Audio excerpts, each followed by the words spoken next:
I'm not pretty, she whispered from behind the lace veil, her voice breaking like dried clay.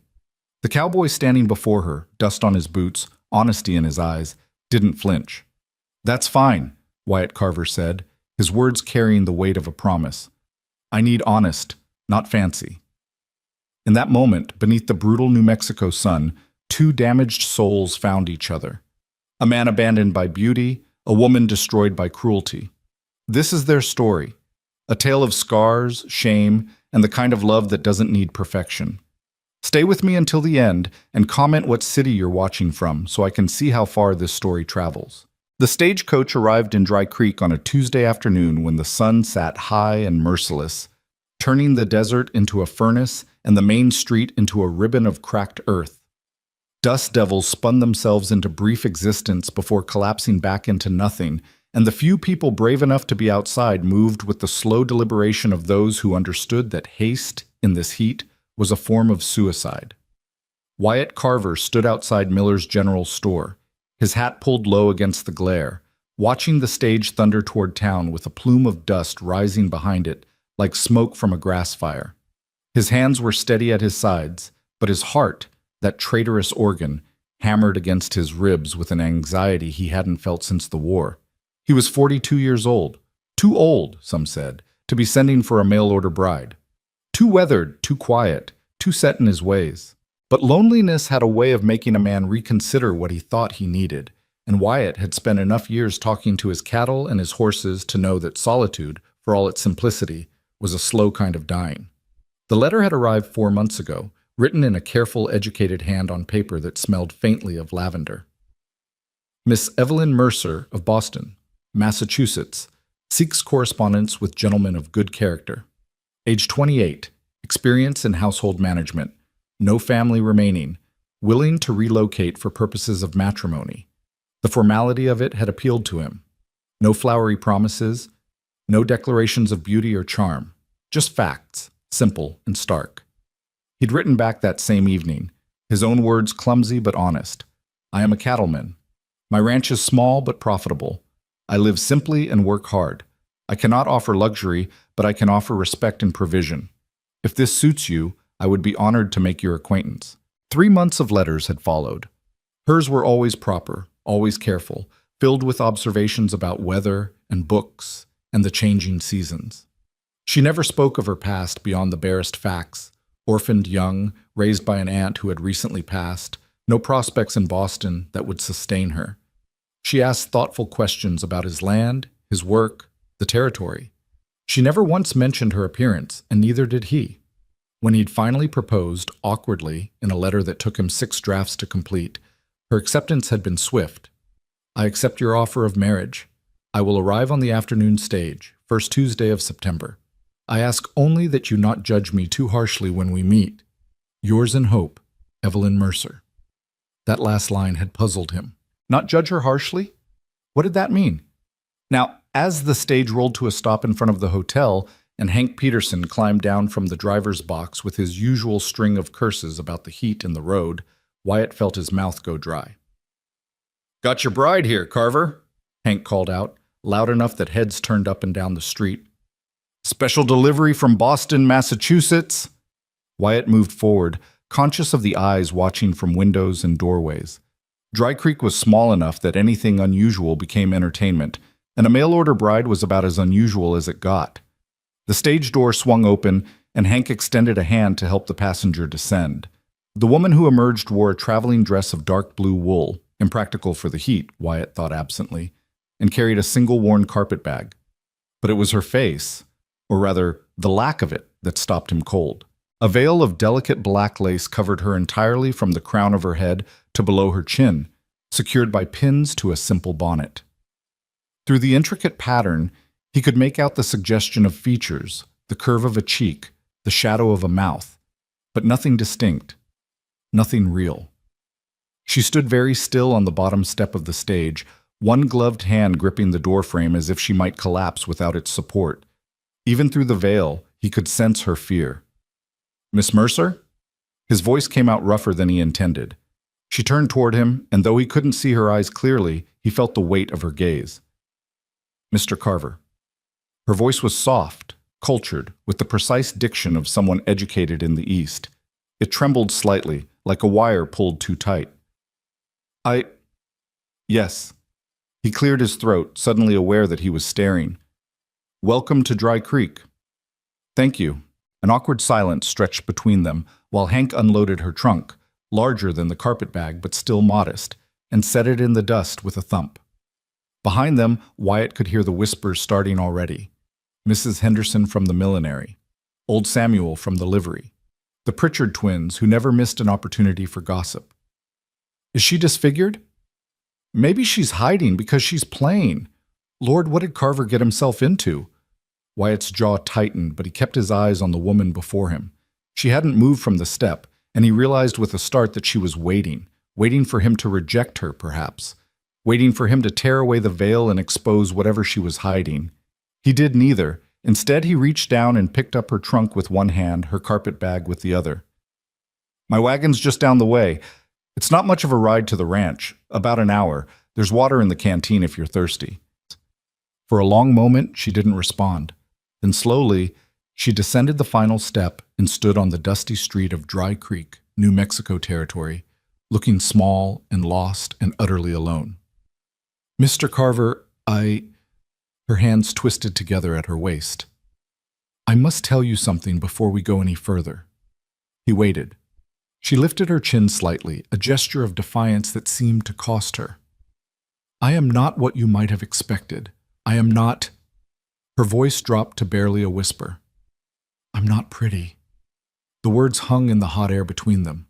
Around them, the whispers grew louder, more eager. This was better than they'd hoped, actual drama, playing out right in front of the hotel. Wyatt set down the trunk and the bag. He took a step closer to her, close enough that he could see the way her shoulders tensed, the way her breathing quickened with what he recognized as terror. Miss Mercer, he said quietly, his voice low enough that only she could hear. I sent for a wife, not a painting. I need someone who can be honest with me, who can work beside me, who can make a life in a hard place. He paused, choosing his words carefully. I don't need fancy. I need real. If you can give me that, then what you look like under that veil doesn't matter one bit. He saw her hands loosen slightly, saw the rigid line of her shoulders soften by a fraction. But no. His voice was gentle but firm. We can talk about it later if you want to, or never, if you prefer. But right now, I'm just going to take you home. Home. The word seemed to strike her physically. He saw her sway slightly, as if the weight of it was too much. She drew a shaky breath. You don't want to see? He understood what she was asking. Part of him was curious, he couldn't deny that. But a larger part, the part that remembered his own wounds, his own shame, knew that whatever she was hiding, she had her reasons. Not unless you want to show me, he said. And not here, with half the town watching like it's a Sunday social. He picked up her belongings again and gestured toward the wagon. Come on, let's get you out of this heat. She followed him, moving with the careful steps of someone walking through a dream, or a nightmare. He loaded her trunk into the back of the wagon, then turned to help her up onto the seat. When his hand closed around her elbow, gently, respectfully, over the fabric of her sleeve, she flinched so violently that she nearly fell. I'm sorry, she gasped. I'm sorry, I didn't mean... It's all right. He kept his voice calm, kept his movements slow and obvious. I'm just going to help you up, that's all. She nodded jerkily and allowed him to assist her onto the seat. She sat with her back rigid, her hands folded in her lap, her veiled face turned straight ahead. Everything about her posture screamed wariness, as if she expected violence at any moment. What the hell had happened to this woman? Wyatt climbed up beside her, taking care to leave plenty of space between them. He released the brake and clicked to the horses, and the wagon lurched into motion, leaving Dry Creek and its whispers behind. They rode in silence for the first 20 minutes, the only sounds, the creak of the wagon, the jingle of harness, and the eternal wind that swept across the high desert like the breath of something vast and indifferent. The land stretched out in all directions, brown earth studded with sage and piñon, broken by sudden arroyos and distant mesas that shimmered in the heat haze. It was beautiful in its harshness, Wyatt had always thought. Unforgiving, but honest. The land didn't pretend to be anything other than what it was. Finally, because the silence was becoming oppressive and he sensed that she needed to hear his voice, needed the reassurance that he wasn't angry, wasn't disgusted, he spoke. "I should tell you about the ranch," he said, keeping his tone conversational. "It's not much compared to what you're probably used to in Boston. The house has 4 rooms, kitchen, sitting room, and 2 bedrooms. There's a well with good water, a barn for the horses, a chicken coop. I run about 200 head of cattle on the range, plus I do some horse trading when I can." She didn't respond, but he thought he saw her head tilt slightly toward him, listening. "I've got a hired hand, old fellow named Dutch, who comes by 3 times a week to help with the heavy work. Otherwise, it's just me. And now you." He paused. "I know it's not what you're accustomed to. It's isolated. The nearest neighbor is 4 miles south. Town is 10 miles north, as you've seen. In winter, sometimes we get snowed in for weeks at a time." Still nothing. "I guess what I'm trying to say is, it's a lonely place. I won't lie about that. But it's peaceful, too. The sky opens up so wide at night you feel like you could fall into it. The stars are clearer than you've ever seen. And in spring, when the rain comes, wildflowers cover the hills like somebody threw down a blanket of color." He risked a glance at her. She was still staring straight ahead, but her hands had loosened slightly in her lap. "I'm not good with words," he admitted. "Never have been. My first wife used to say I could go 3 days without speaking and not even notice." He stopped, surprised at himself. He hadn't meant to mention Margaret. "Your first wife?" Her voice was barely audible under the rattle of the wagon, but there was something in it, not jealousy, but careful interest. "Margaret. We married when I was 23. She died in childbirth 6 years later. The baby, too." The old pain was still there, dull and familiar like an ache in the bones before rain. "That was 14 years ago." "I'm sorry." "So was I." He cleared his throat. "Anyway, after that, I got used to being alone.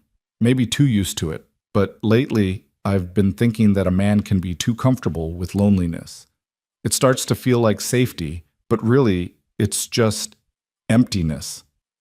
The words surprised him even as he spoke them. He'd never articulated it quite that way before, not even to himself. "Yes," she whispered. "Yes, it is." They fell back into silence, but it felt different now, less oppressive, more companionable. The wagon climbed a long rise, and at the top Wyatt pulled the horses to a stop. "There," he said, pointing. "That's home." The ranch sat in a shallow valley, sheltered by low hills to the north and west. The house was simple, adobe and timber, with a pitched roof and a covered porch that ran the length of the front. The barn stood behind it, weathered but solid. A windmill turned lazily in the breeze, pumping water into a stock tank where a few cattle stood in the shade. It wasn't much, but he'd built most of it with his own hands, and he was proud of it in a quiet way. Beside him, Evelyn was motionless for a long moment. Then she said, so softly he almost missed it, "It's perfect." Something in his chest loosened at those words. "I'm glad you think so." They descended into the valley, and as they approached the house, Wyatt found himself seeing it through her eyes, the chickens scratching in the yard, the garden plot he'd tried to keep up but that had mostly gone to weeds, the loneliness of it all laid bare in the failing afternoon light. He pulled the wagon to a stop in front of the porch and set the brake. "Well, here we are." She didn't move. "Miss Mercer? I need to ask you something." Her voice was steadier now, but still quiet. "And I need you to answer me honestly." "All right. Why did you send for a bride? Truly?" He considered the question, turning it over in his mind. He could give her platitudes, say he wanted children, wanted someone to cook and clean, wanted the respectability of marriage. All of those things were partly true, but she'd asked for honesty, and honesty was what he'd promised. "Because I was tired of talking to ghosts," he said finally. "Tired of living in a house that was more tomb than home. Tired of measuring my life in seasons and cattle counts, and days that bled into each other until I couldn't remember what month it was." He met her veiled gaze. I wanted to know what it felt like to matter to someone again. to have someone to come home to build something with another person instead of just maintaining what's already there. He stopped, feeling foolish. That probably sounds... No. Her voice was fierce suddenly, vibrant with emotion. No, it sounds real. Your turn, he said. Why did you answer my advertisement? Her hands twisted in her lap again, that nervous gesture he was beginning to recognize. Because I was tired of being invisible. Tired of walking through the world like a ghost no one wanted to see. Tired of pity and whispers and doors closing before I even reached them. She took a shaky breath. I wanted to go somewhere no one knew me, somewhere I could start over, even if... She trailed off. Even if what? Even if it was a lie. The words hung between them, stark and painful. What's the lie? He asked gently. That I could be a normal wife, that I could give you what you need, that I could be... She made a sound that might have been a laugh or a sob. That I could be someone worth loving. Wyatt climbed down from the wagon and walked around to her side. He stood there, looking up at her, this veiled woman who had traveled halfway across the country to marry a stranger because both of them were too broken to fit anywhere else. Miss Mercer, Evelyn, I'm going to tell you something, and I need you to believe it. He kept his voice low and steady. I'm not expecting perfection. I'm not expecting beauty or grace or any of the things the storybooks talk about. I'm just expecting honesty. And maybe, if we're lucky, kindness. The rest of it, all the rest of it, we'll figure out as we go. She was silent for so long he thought she might not respond. Then, slowly, she extended her hand toward him. He took it, feeling the tremor in her fingers even through the glove, and helped her down from the wagon. They stood facing each other in the dusty yard, while the sun sank lower and the shadows grew long across the valley.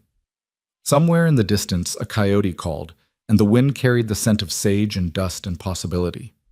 Can I show you the house? He asked. She nodded.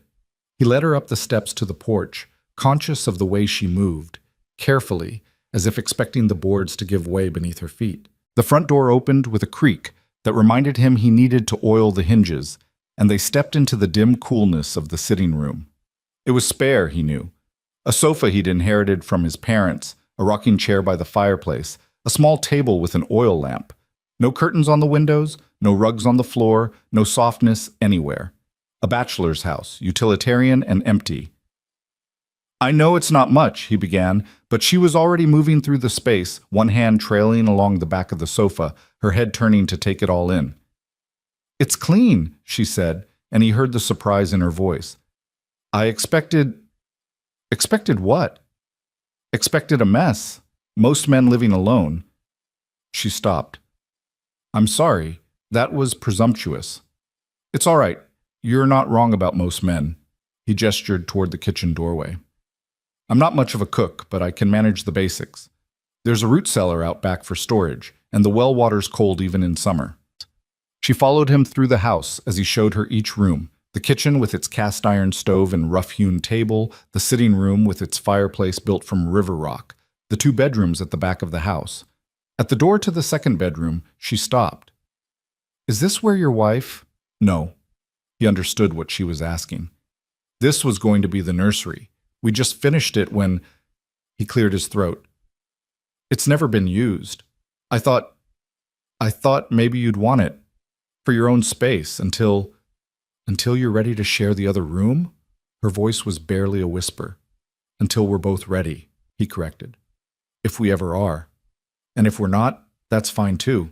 I didn't bring you here to force anything. We can take this as slow as we need to. He saw her shoulders shake slightly and realized with alarm that she was crying, silent tears that soaked into the veil without falling. Hey now! He reached toward her instinctively, then stopped himself. What's wrong? Nothing's wrong. Her voice was thick with emotion. That's just the first time anyone has ever asked what I needed instead of just taking. The words hit him like a fist to the gut. He wanted to ask what she meant, wanted to know who had hurt her and how, but he held back. There would be time for those stories later when she trusted him enough to share them, if she ever did. Well, he said, aiming for lightness, you're safe here. Whatever happened before, whatever you're running from, it doesn't matter. This is a new start. For both of us. She nodded, wiping at her eyes beneath the veil. Thank you. Don't thank me yet. You haven't tasted my cooking. That earned him a small, wet laugh, and he felt an absurd sense of victory. They stood in the narrow hallway, not quite strangers anymore, but not yet anything more, while the light faded outside and the house settled around them with small creaks and sighs.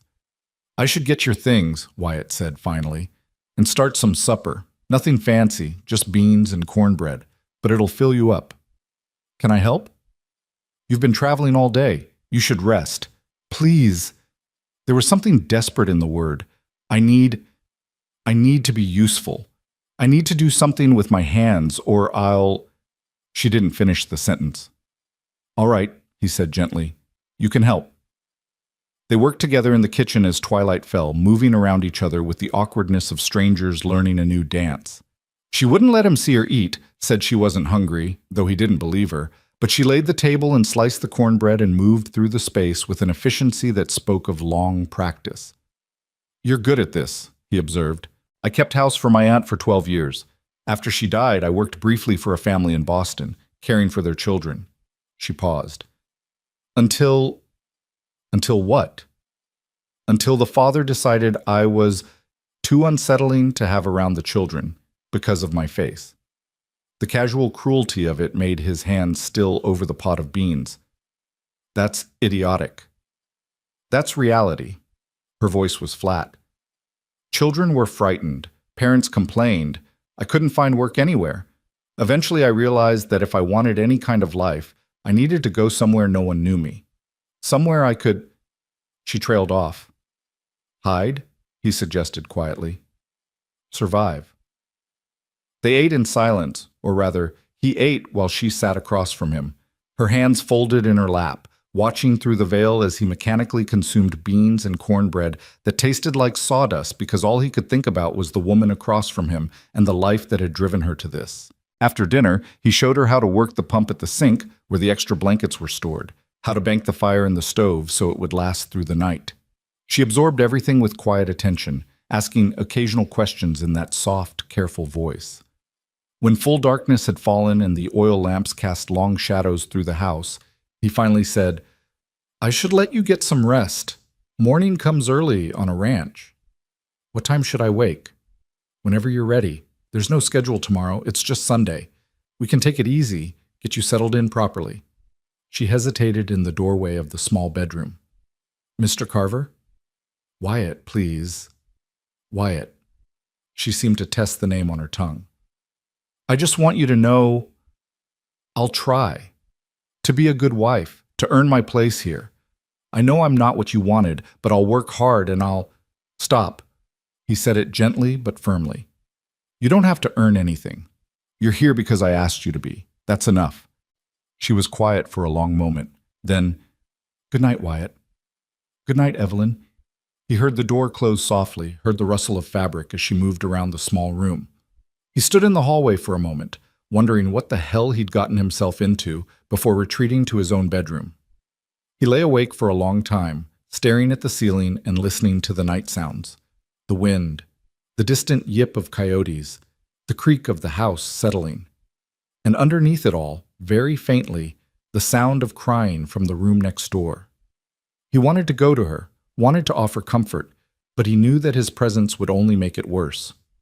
Whatever grief she was carrying, whatever shame and fear and sorrow had driven her to hide her face from the world, she had to carry it alone for now.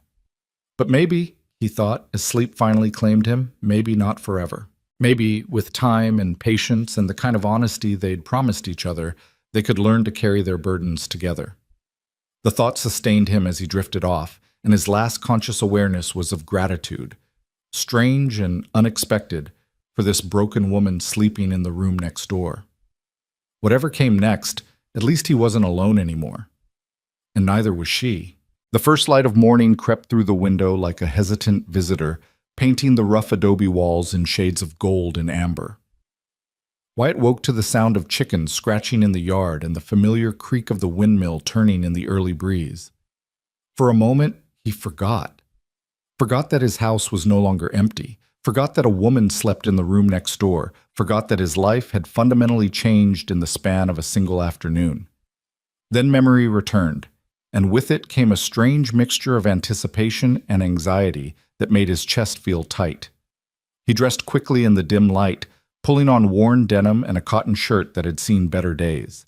His fingers fumbled with the buttons. When had he last cared what he looked like? And he ran a hand through his hair in a futile attempt to tame it before giving up with a grunt of frustration. The house was silent as he made his way to the kitchen. He half expected to find Evelyn already awake, already working, but the small bedroom door remained closed. He paused outside it for a moment, listening, and heard nothing but the soft whisper of breathing that told him she still slept. Good. She needed the rest. He moved quietly through the kitchen, starting the fire in the stove with practiced efficiency, filling the coffee pot with water from the pump. The familiar rituals steadied him, gave his hands something to do while his mind turned over the events of the previous day, like a man examining a puzzle with pieces that didn't quite fit. She'd said she wasn't pretty, said it like a confession, like a crime she'd committed. The veil suggested something more than simple plainness, suggested damage, disfigurement, something she believed would repel him. But what?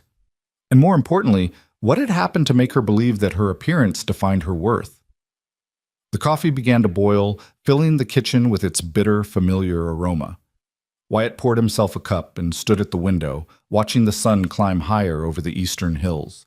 The land stretched out before him, harsh and beautiful in the morning light, and he felt the old peace settle over him, the peace of a man who knew his place in the world, who understood the rhythms of seasons and weather and the patient work of building something that would last. Could he build that with Evelyn? Could two broken people create something whole? He didn't know, but he was willing to try. Behind him, a door opened softly. He turned to find Evelyn standing in the hallway, still veiled, still dressed in the dark blue traveling dress from yesterday. She looked small and uncertain in the doorway, her hands clasped at her waist in that nervous gesture he was learning to recognize. "Good morning," he said, keeping his voice gentle. "Coffee?" "Yes, thank you." She moved into the kitchen with small, careful steps, like someone walking through a room filled with obstacles only she could see. He poured her a cup and set it on the table, then stepped back to give her space. She approached slowly, and he realized with a start that she was assessing the room, checking distances, noting exits, calculating risks with the unconscious wariness of prey. What had been done to this woman? She stood beside the table but didn't sit, didn't reach for the coffee. After a moment, she said quietly, "I need to tell you something." "All right?" I can't eat or drink in front of people, not without removing the veil, and I can't." Her voice dropped to barely a whisper. "I can't remove it. Even here? Even with just me? Especially with you." The words came out in a rush. "I know that sounds strange, but I can't bear the thought of you looking at me with disgust, with pity. I've seen those looks too many times, and She stopped, her breathing quick and shallow. "I'm sorry. I know this isn't what you agreed to. I know I'm being difficult." Wyatt set down his own coffee cup with deliberate care. "You're not being difficult. You're being honest, which is what we agreed on." He thought for a moment. "What if I turned my back while you ate or drank? Would that help?" She went very still. "You would do that?" "Why wouldn't I?" "Because most men would demand—" She didn't finish the sentence. "I'm not most men." He said it simply, without pride or arrogance. "And demanding things from you isn't how this is going to work. We're partners now, or we're trying to be. Partners figure things out together." He saw her shoulders tremble slightly, saw her hands tighten at her waist. Then, almost inaudibly, "Thank you. Don't thank me for basic decency." He moved toward the stove. "I'm going to start breakfast. Eggs and salt pork. I'll keep my back turned while I cook, and you can drink your coffee. When it's ready, I'll set your plate on the table and go outside to tend the chickens. You can eat in private. Does that work?" "Yes."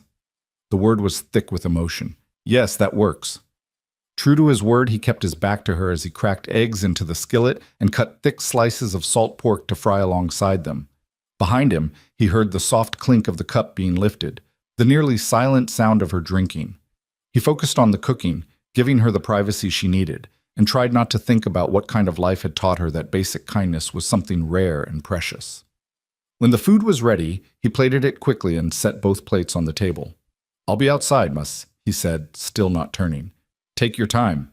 He grabbed his hat from the peg by the door and stepped out into the morning, pulling the door closed behind him. The chickens greeted him with their usual chaos, flocking around his feet as he scattered grain from the bucket he kept by the coop. The rooster, a bad-tempered bird he'd named General for his autocratic tendencies, strutted importantly through the hens, and Wyatt found himself smiling at the familiar absurdity of it. He took his time with the chores, giving Evelyn space to eat without feeling rushed. He checked the water trough, examined the fence line near the garden for damage, inspected the barn to make sure everything was secure. The sun climbed higher, warming the air, and somewhere in the distance he could hear cattle lowing. It was a good morning, he thought, a morning full of possibility. When he finally returned to the house, he knocked on his own door, a strange gesture that felt necessary, before entering. "Evelyn, can I come in?" "Yes." Her voice came from the sitting room. He found her standing by the window, looking out at the valley. Both plates had been cleared and washed and set in the drying rack. The kitchen was spotless, tidier than he'd left it. She'd been busy. "You didn't have to clean up," he said. "I wanted to. I need—" She paused, searching for words. "I need to contribute, to feel useful. If I just sit idle, I'll—" Again, she didn't finish. "Fair enough." He crossed to the table and picked up a piece of paper and a pencil. "I'm going to make a list of everything that needs doing around here. Regular chores, maintenance, that kind of thing. Then we can divide it up between us." "How does that sound?" "You're asking me?" "Of course I'm asking you. This is your home now, too. You should have a say in how things are run." She turned from the window, and though he couldn't see her expression through the veil, he sensed her confusion. Most husbands don't ask their wives' opinions on such things. "Well, I'm not most husbands." He sat down at the table and began writing. Now daily chores. Chickens need feeding and eggs collected. Garden needs watering when it's dry. Kitchen, obviously. Laundry once a week. What am I missing? Slowly, hesitantly, she moved to sit across from him. Bread baking, butter churning if you have a cow. Mending, preserving when there's produce. Cleaning, though that depends on how particular you are. I'm not particular about much except the barn. I like the barn kept organized, makes it easier to find things when you're in a hurry. He continued writing. What about things you need? Supplies from town, tools, anything like that? She folded her hands on the table. I don't know what you already have. Then we'll make an inventory together. He pushed the paper toward her. You go through the kitchen, the pantry, the root cellar. Write down what's there and what's missing. I'll do the same for the barn and the workshop. Tomorrow, we'll compare lists and see what needs ordering. She stared at the paper as if it were written in a foreign language. You trust me to do that? Why wouldn't I? Because you barely know me. Because I'm... She stopped herself. Because you're what? My wife? The person I asked to be here? He kept his tone gentle but firm. Evelyn, I meant what I said yesterday. This is a partnership. I'm not your master and you're not my servant. We're two people trying to build a life together. That means we both get a say. We both contribute. We both matter. The silence stretched long enough that he wondered if he'd said too much, pushed too hard. But then she reached out and took the paper, her gloved fingers trembling slightly as they closed around it. I'll make the inventory, she said quietly, and I'll do it thoroughly. I know you will. They spent the rest of the morning working separately but in tandem, him in the barn and outbuildings, her in the house. He could hear her moving through the rooms, opening cabinets and drawers, her footsteps soft but steady. Occasionally he'd hear a small sound, a dish being set down, a door being closed, and each time he felt a strange warmth in his chest. His house wasn't empty anymore. It had a heartbeat again. By midday, the heat had become oppressive, and Wyatt returned to the house to find Evelyn sitting at the kitchen table with pages of careful notes spread before her. Her handwriting was neat and precise, each item listed with attention to detail that spoke of an organized mind. "You've been thorough," he observed, scanning the lists. "You're low on flour and sugar, out of cinnamon completely. The coffee's nearly gone. You have plenty of beans and salt pork, but no fresh meat, no vegetables except what's struggling in the garden, no butter, no milk, no cheese." She tapped the paper. "You've been living like a hermit." He had the grace to look embarrassed. "I tend to forget about things like cinnamon and vegetables, and anything that requires more effort than opening a can or a jar." Her tone was gentle, but there was a hint of amusement in it that made him smile. "Guilty as charged. We'll need to place a substantial order in town, or—" She hesitated. "Do you have a milk cow? Chickens lay eggs, but for butter and cheese, you need—" "I know what I need." He scratched his jaw. "I used to have a cow. Sold her after Margaret died. Thought I didn't need the bother. But you're right. We should get another one. And maybe a few more chickens, if you're willing to tend them. Plus, we should think about expanding the garden, putting in more variety." "I can do that." There was something almost eager in her voice. "I'm good with gardens. My aunt had a large one, and I managed it for years. We could have tomatoes, beans, squash, herbs. Maybe even some melons if the season's right." "Then that's what we'll do." He pulled out the chair across from her and sat down. "We'll go into town next Saturday for supplies. That gives us a week to get everything organized here, and it means we won't have to deal with the Sunday crowd." She went very still. "Town?" "Just to Miller's General Store. We'll be in and out quickly, I promise." Her hands twisted in her lap. "The way people looked at me yesterday, the things they whispered, I heard them, even through the veil." "I know." He leaned forward, his elbows on his knees. "And I'm sorry for that. Small towns are full of small minds sometimes. But here's the thing, you live here now. This is your home. Eventually, people will get used to seeing you. The novelty will wear off, and they'll move on to the next bit of gossip." "You don't understand." Her voice rose slightly, edged with panic. "It's not just curiosity. They'll say terrible things. They'll talk about what might be under the veil. They'll make up stories. Let them." His voice was calm, steady. "Let them talk. Their words can't hurt you unless you give them power. And me? I don't give a damn what anyone in Dry Creek thinks. Never have." She was quiet for a long moment. Then, barely audible, "You're a strange man, Wyatt Carver." "I've been called worse." That earned him a small, surprised laugh, the first real laugh he'd heard from her, and the sound of it did something to his heart that he couldn't quite name. The afternoon passed in a comfortable rhythm.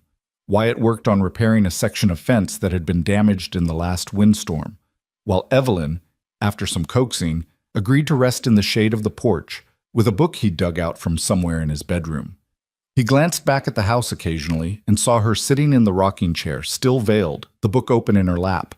She looked small there, dwarfed by the vastness of the landscape, but she also looked not peaceful exactly, but less tense than she'd been, as if the silence and space of the ranch were beginning to work their way into her bones. That evening, they repeated the morning's ritual, him cooking with his back turned, setting her plate on the table, then stepping outside while she ate. When he returned, he found her washing dishes, moving through the task with efficient grace. "I was thinking," he said, hanging his hat on the peg, "that maybe tomorrow we could start working on the garden. Get it cleared out properly, figure out where to plant what, if you're feeling up to it." "I'd like that."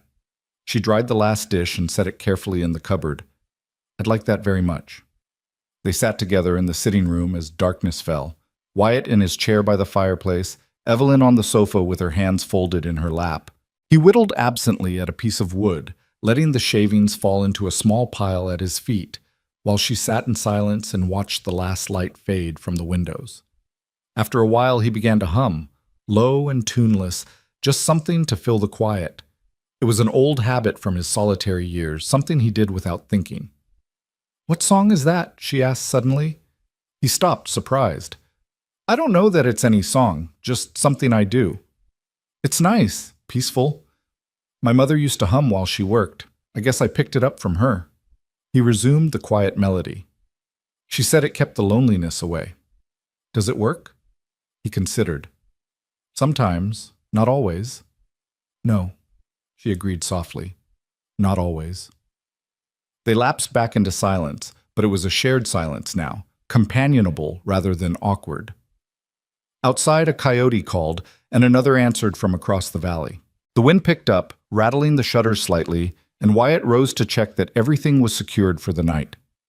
I should let you rest, he said finally. Tomorrow's going to be a full day if we're tackling that garden.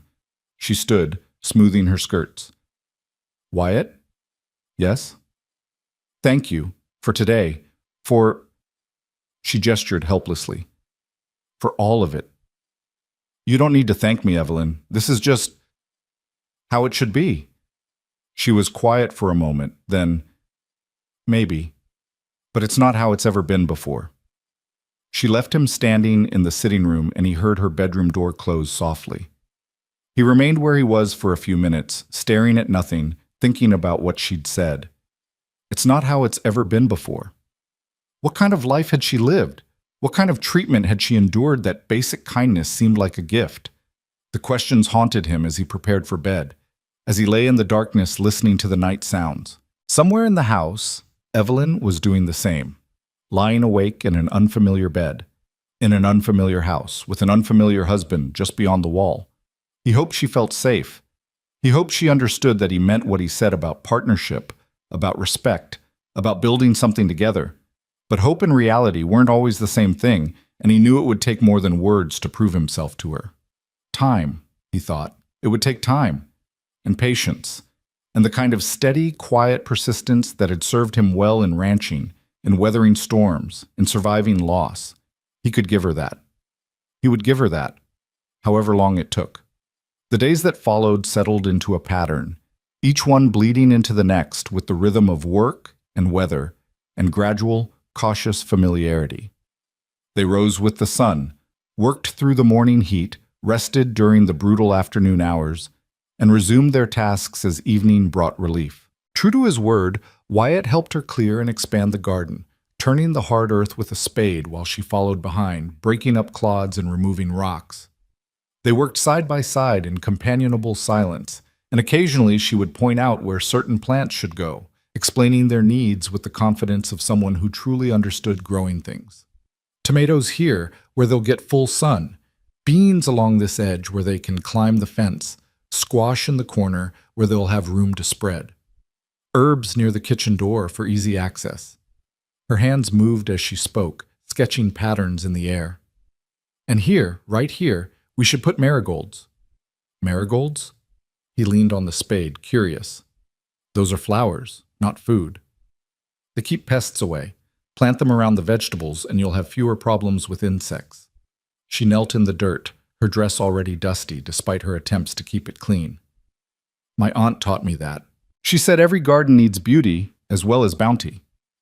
Smart woman, your aunt. She was. Evelyn's voice softened. Stern, but fair. She took me in when no one else would. After...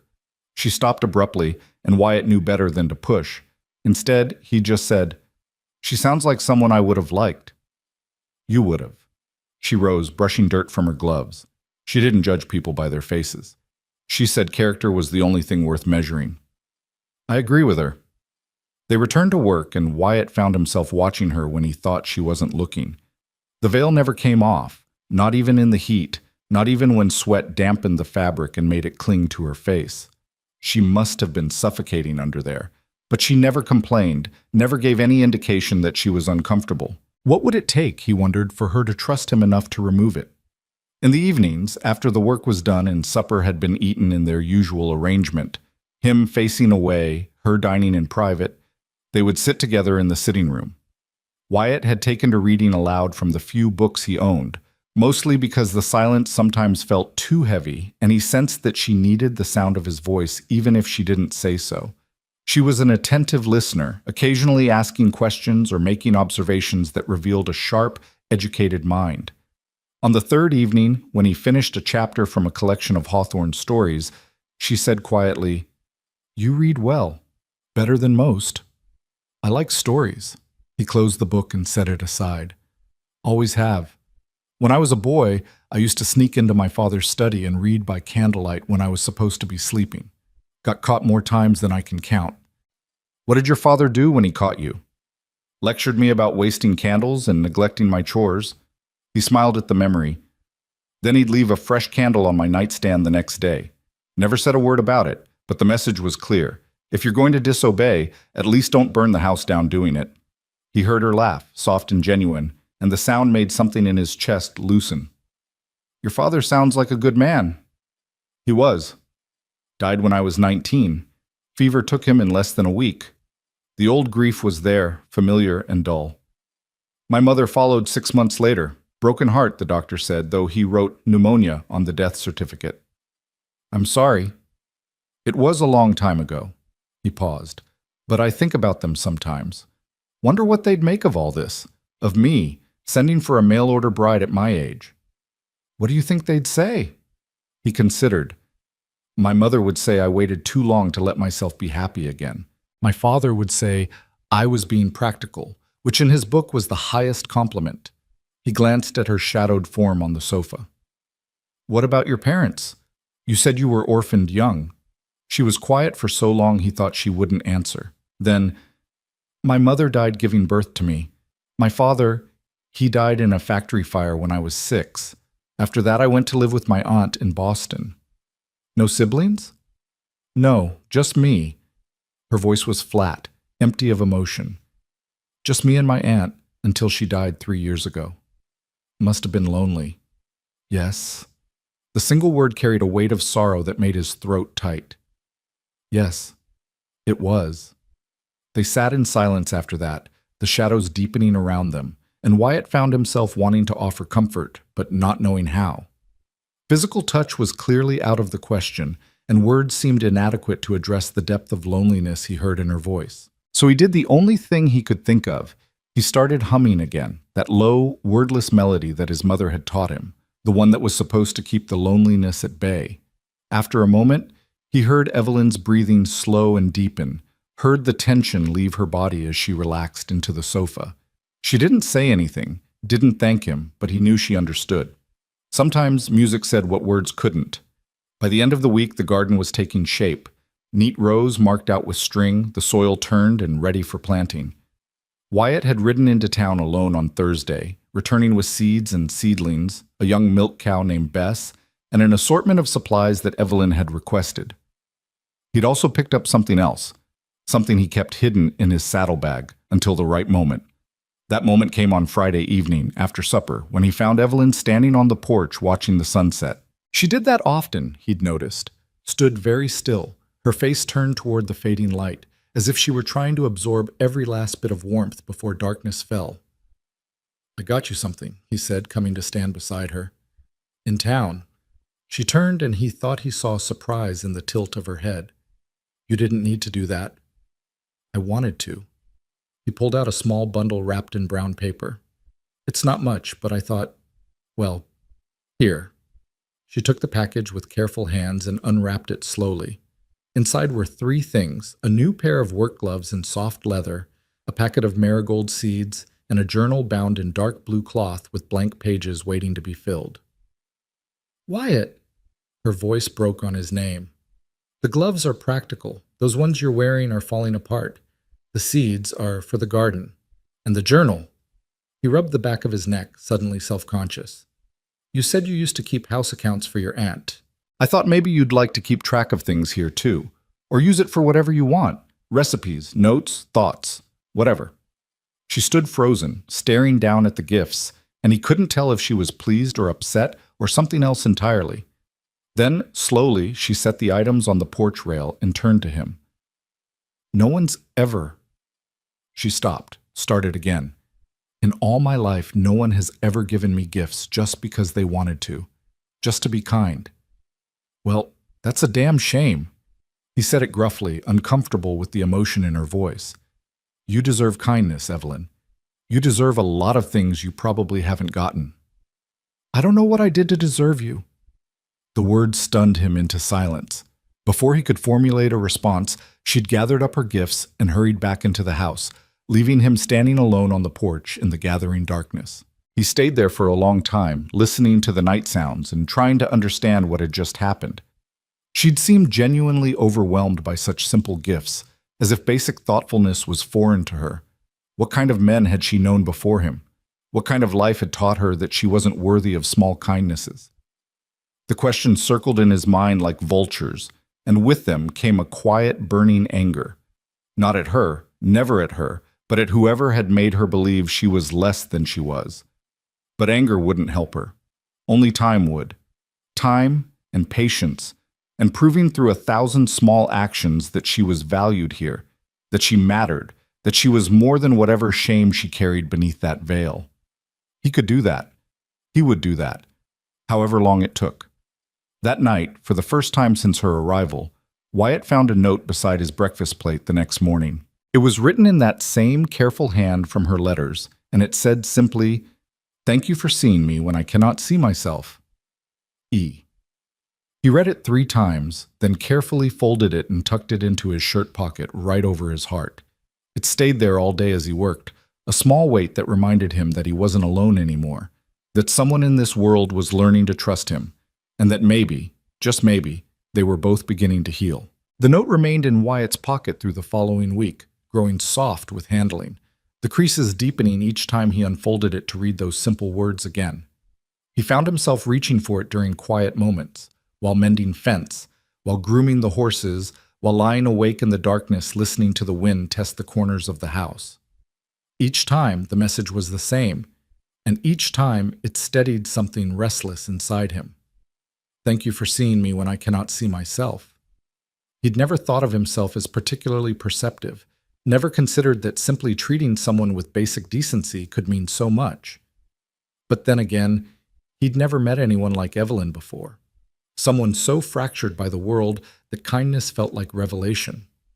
The garden flourished under her attention. Within days, neat rows of seedlings pushed through the dark earth, reaching toward the sun with the determined optimism of living things. She spent hours there each morning, kneeling in the dirt despite the heat, despite the veil that must have made every breath an effort. He'd watch her from a distance sometimes, noting the gentle way she handled each plant, the care she took with every task. She worked as if the garden were sacred ground, as if each seed planted was a prayer for something better. On the Saturday of their second week together, dark clouds began gathering over the western mountains just after dawn. Wyatt noticed them immediately, massive thunderheads building like castles in the sky, their underbellies bruised purple and black. The air felt heavy, charged with electricity that made his skin prickle and the horses nervous in their stalls. "Storm's coming," he announced at breakfast, forgetting to turn his back in his urgency. He caught himself immediately and pivoted away, but not before seeing her stiffen at the sudden movement. "Sorry, didn't mean to startle you." "It's all right." Her voice was steady, but he heard the slight tremor underneath. "How bad will it be?" "Hard to say. Could be just rain, could be—" He hesitated, not wanting to frighten her. "Could be rough. We get some violent weather out here this time of year, wind that'll take the roof off if you're not prepared." "What do we need to do?" He appreciated the "we" more than she probably knew. "Secure everything that can blow away. Bring the chickens into the barn. Make sure the shutters are latched tight. Check the livestock." He grabbed his hat from the peg. "I'll handle the outside work. You take care of the house. Fill every container we have with water from the well, just in case. Move anything valuable away from the windows. And if it gets bad, I mean really bad, you get into the root cellar and stay there until I come for you. Understand?" "Yes, but what about you?" "I'll be fine. I've weathered plenty of storms." "Wyatt, the animals need tending, Evelyn. Can't just leave them to panic." He settled the hat on his head. "I know what I'm doing. Just promise me you'll get to safety if things go sideways." She was silent for a moment, then, "I promise if you promise." "Fair enough." He allowed himself a small smile, even though she couldn't see it. "Fair enough." By mid-morning, the temperature had dropped 20 degrees and the wind had picked up, gusting hard enough to rattle the shutters and send dust devils spinning across the yard. Wyatt worked steadily, moving from task to task with practiced efficiency. He secured the barn doors, reinforced the chicken coop, brought in tools and equipment that could become projectiles in high wind. The cattle had already moved to the sheltered side of the hills, following their instincts to find protection. Inside the house, Evelyn filled buckets and basins with water, moved furniture, checked and rechecked the shutters. He could see her through the window, moving with quick purpose, and felt a surge of gratitude that she wasn't the type to dissolve into hysterics. She was steady, strong. Despite everything that frightened her, despite the veil and the secrets and the shame, she was fundamentally brave. The first raindrops fell just before noon, fat and heavy, striking the dust with audible impacts. Within minutes, it was a downpour, sheets of water driven almost horizontal by the wind. Thunder rolled across the valley like artillery fire, and lightning split the darkened sky with brilliant white cracks that left afterimages on his vision. Wyatt was in the barn, calming the horses. They hated storms, always had, when he heard it. A sound like a train approaching, low and ominous, building in volume until it drowned out even the thunder. Wind, serious wind. He just started toward the barn doors when they exploded inward, one hinge tearing loose completely. The wind howled through the opening like a living thing, sending hay swirling, making the horses scream in terror. And in that wind he heard something else, a crack, sharp and definite, followed by a groan of stressed timber. The roof. He looked up just as a section of it tore away, exposing the loft to the driving rain. Water poured in immediately, and with it came more wind, more chaos. The horses were wild now, throwing themselves against their stall doors, eyes rolling white with fear. "Easy!" he shouted, knowing they couldn't hear him over the storm. "Easy, damn it!" He lunged for the nearest stall.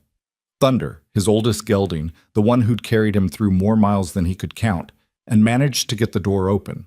The horse bolted immediately, nearly trampling him in its panic to escape the collapsing barn.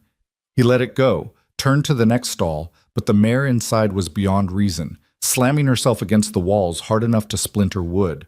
Another crack overhead, more roof peeling away. He could see the sky now through the growing hole, could see debris flying past like leaves in autumn.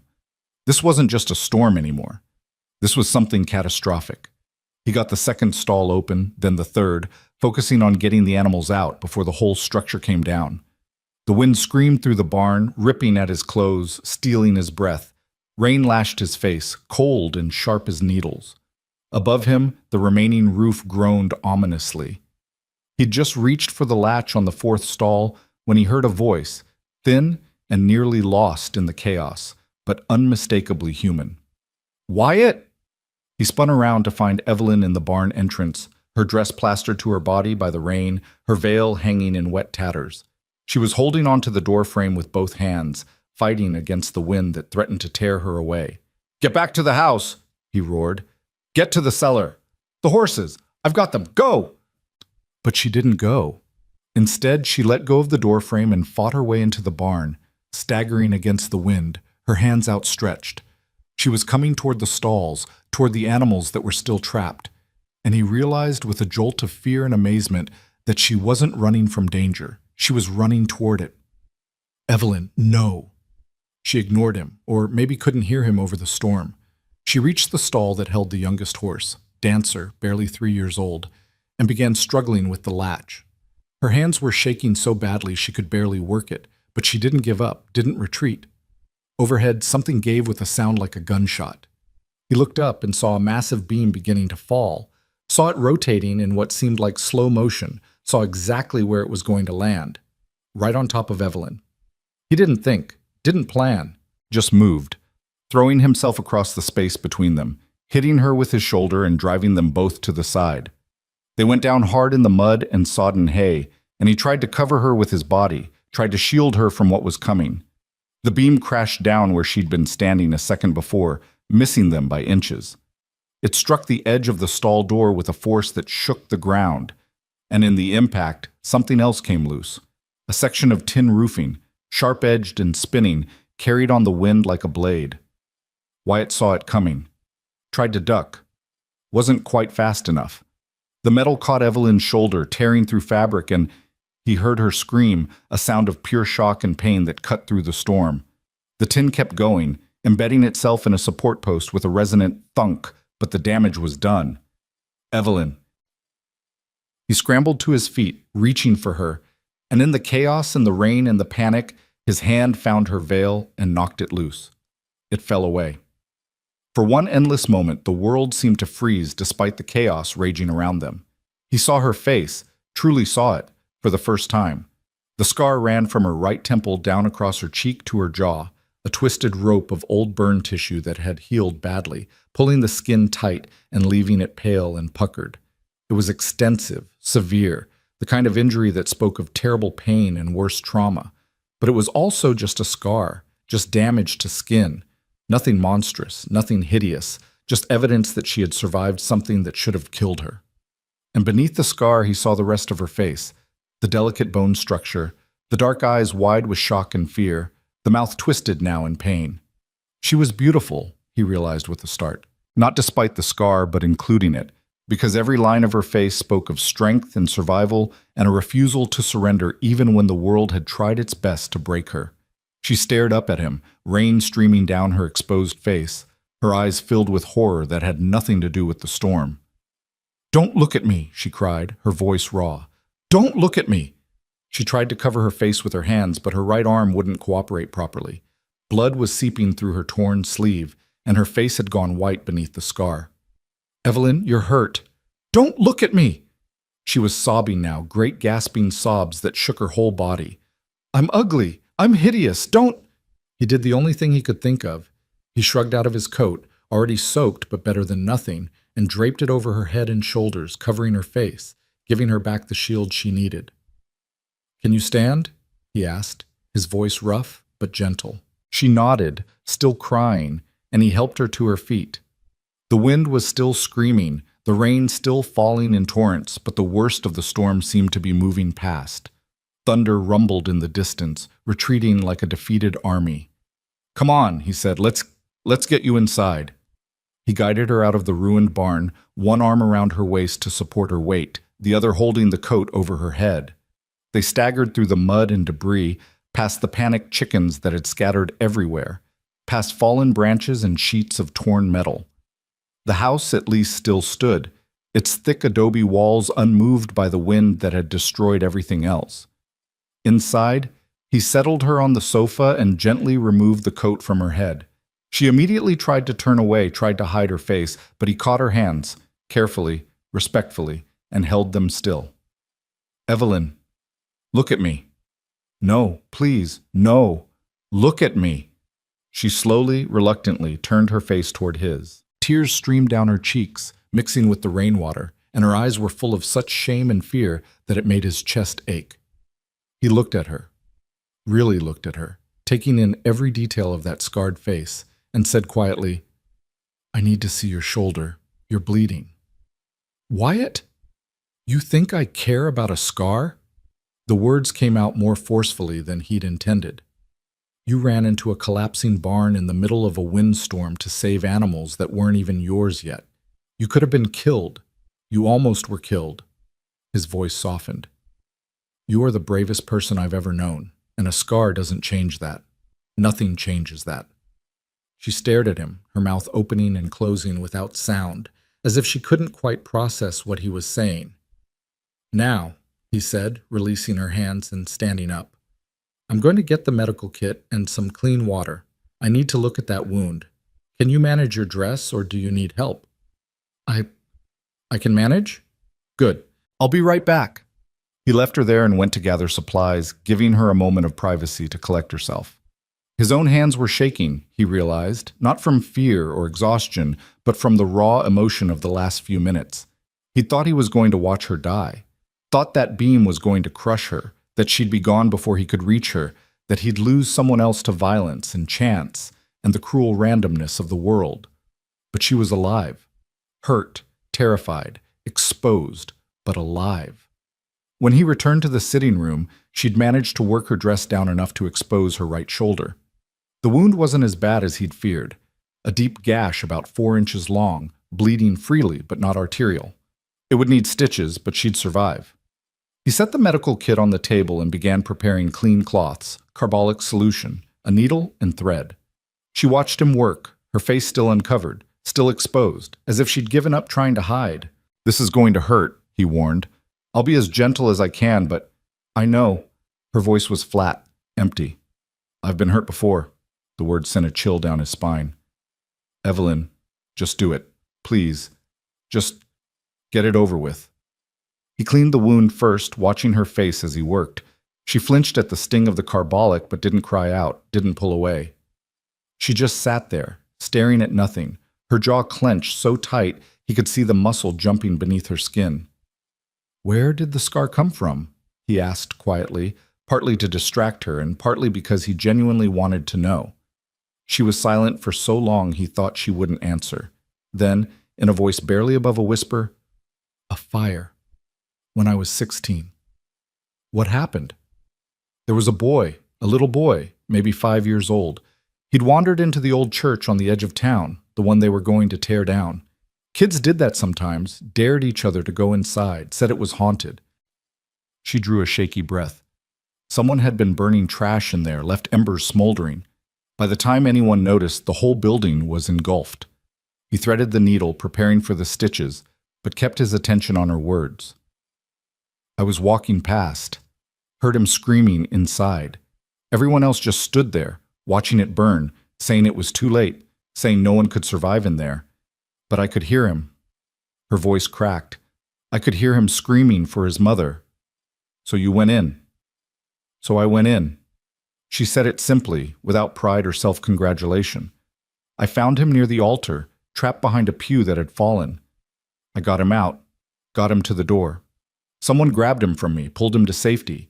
But then, she gestured vaguely at her face. Part of the roof came down, burning timber. It caught my face, my hair. I remember the smell more than the pain at first. Later, there was plenty of pain. Wyatt began stitching, his hands steady despite the rage building in his chest.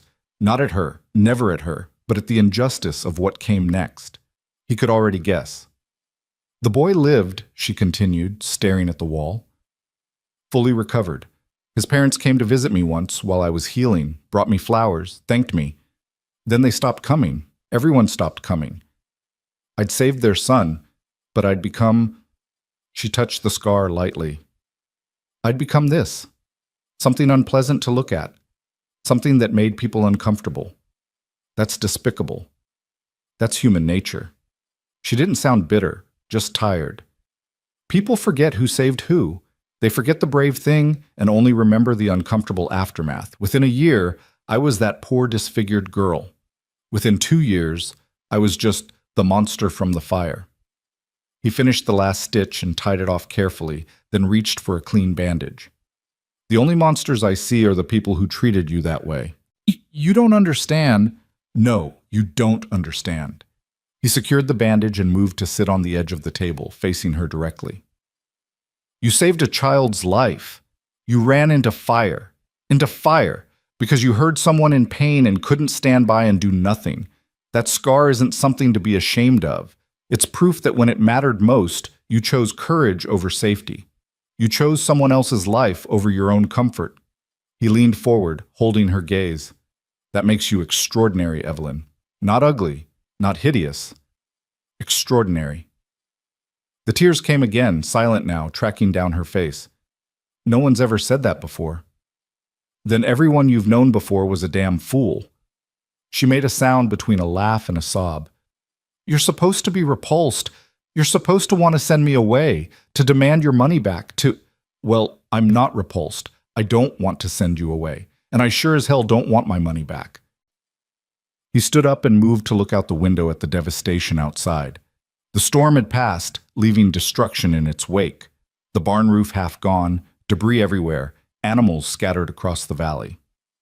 What I want is to clean up this mess. What I want is to make sure you're comfortable and that wound doesn't get infected. And what I want is for you to stop thinking that your worth as a person is determined by what you look like. He turned back to face her. You're more than a scar, Evelyn. You're more than whatever damage was done to you. You're brave and you're kind and you're honest, and those are the things that matter. The rest is just... He gestured vaguely. Just decoration. Some people have it, some don't. It doesn't mean anything in the long run. She was staring at him as if he'd grown a second head. How can you say that? How can you look at me and not see... I see exactly what's there, he interrupted. I see a woman who's been through hell and came out the other side. I see someone who works hard and doesn't complain. I see someone who cares about a garden and chickens and whether the coffee is strong enough in the morning. He paused. I see my wife. That's what I see. The word wife seemed to hit her physically. She closed her eyes, more tears escaping, and wrapped her arms around herself. I don't know how to believe you. Then don't. Not yet. He moved toward the kitchen. Just give it time. Let me prove it to you through actions instead of words. Can you do that? I can try. That's all I'm asking. He left her sitting there and went to assess the damage outside. The barn would need extensive repairs, maybe a complete roof replacement. The chicken coop had survived better than expected, though the birds themselves were scattered to hell and gone.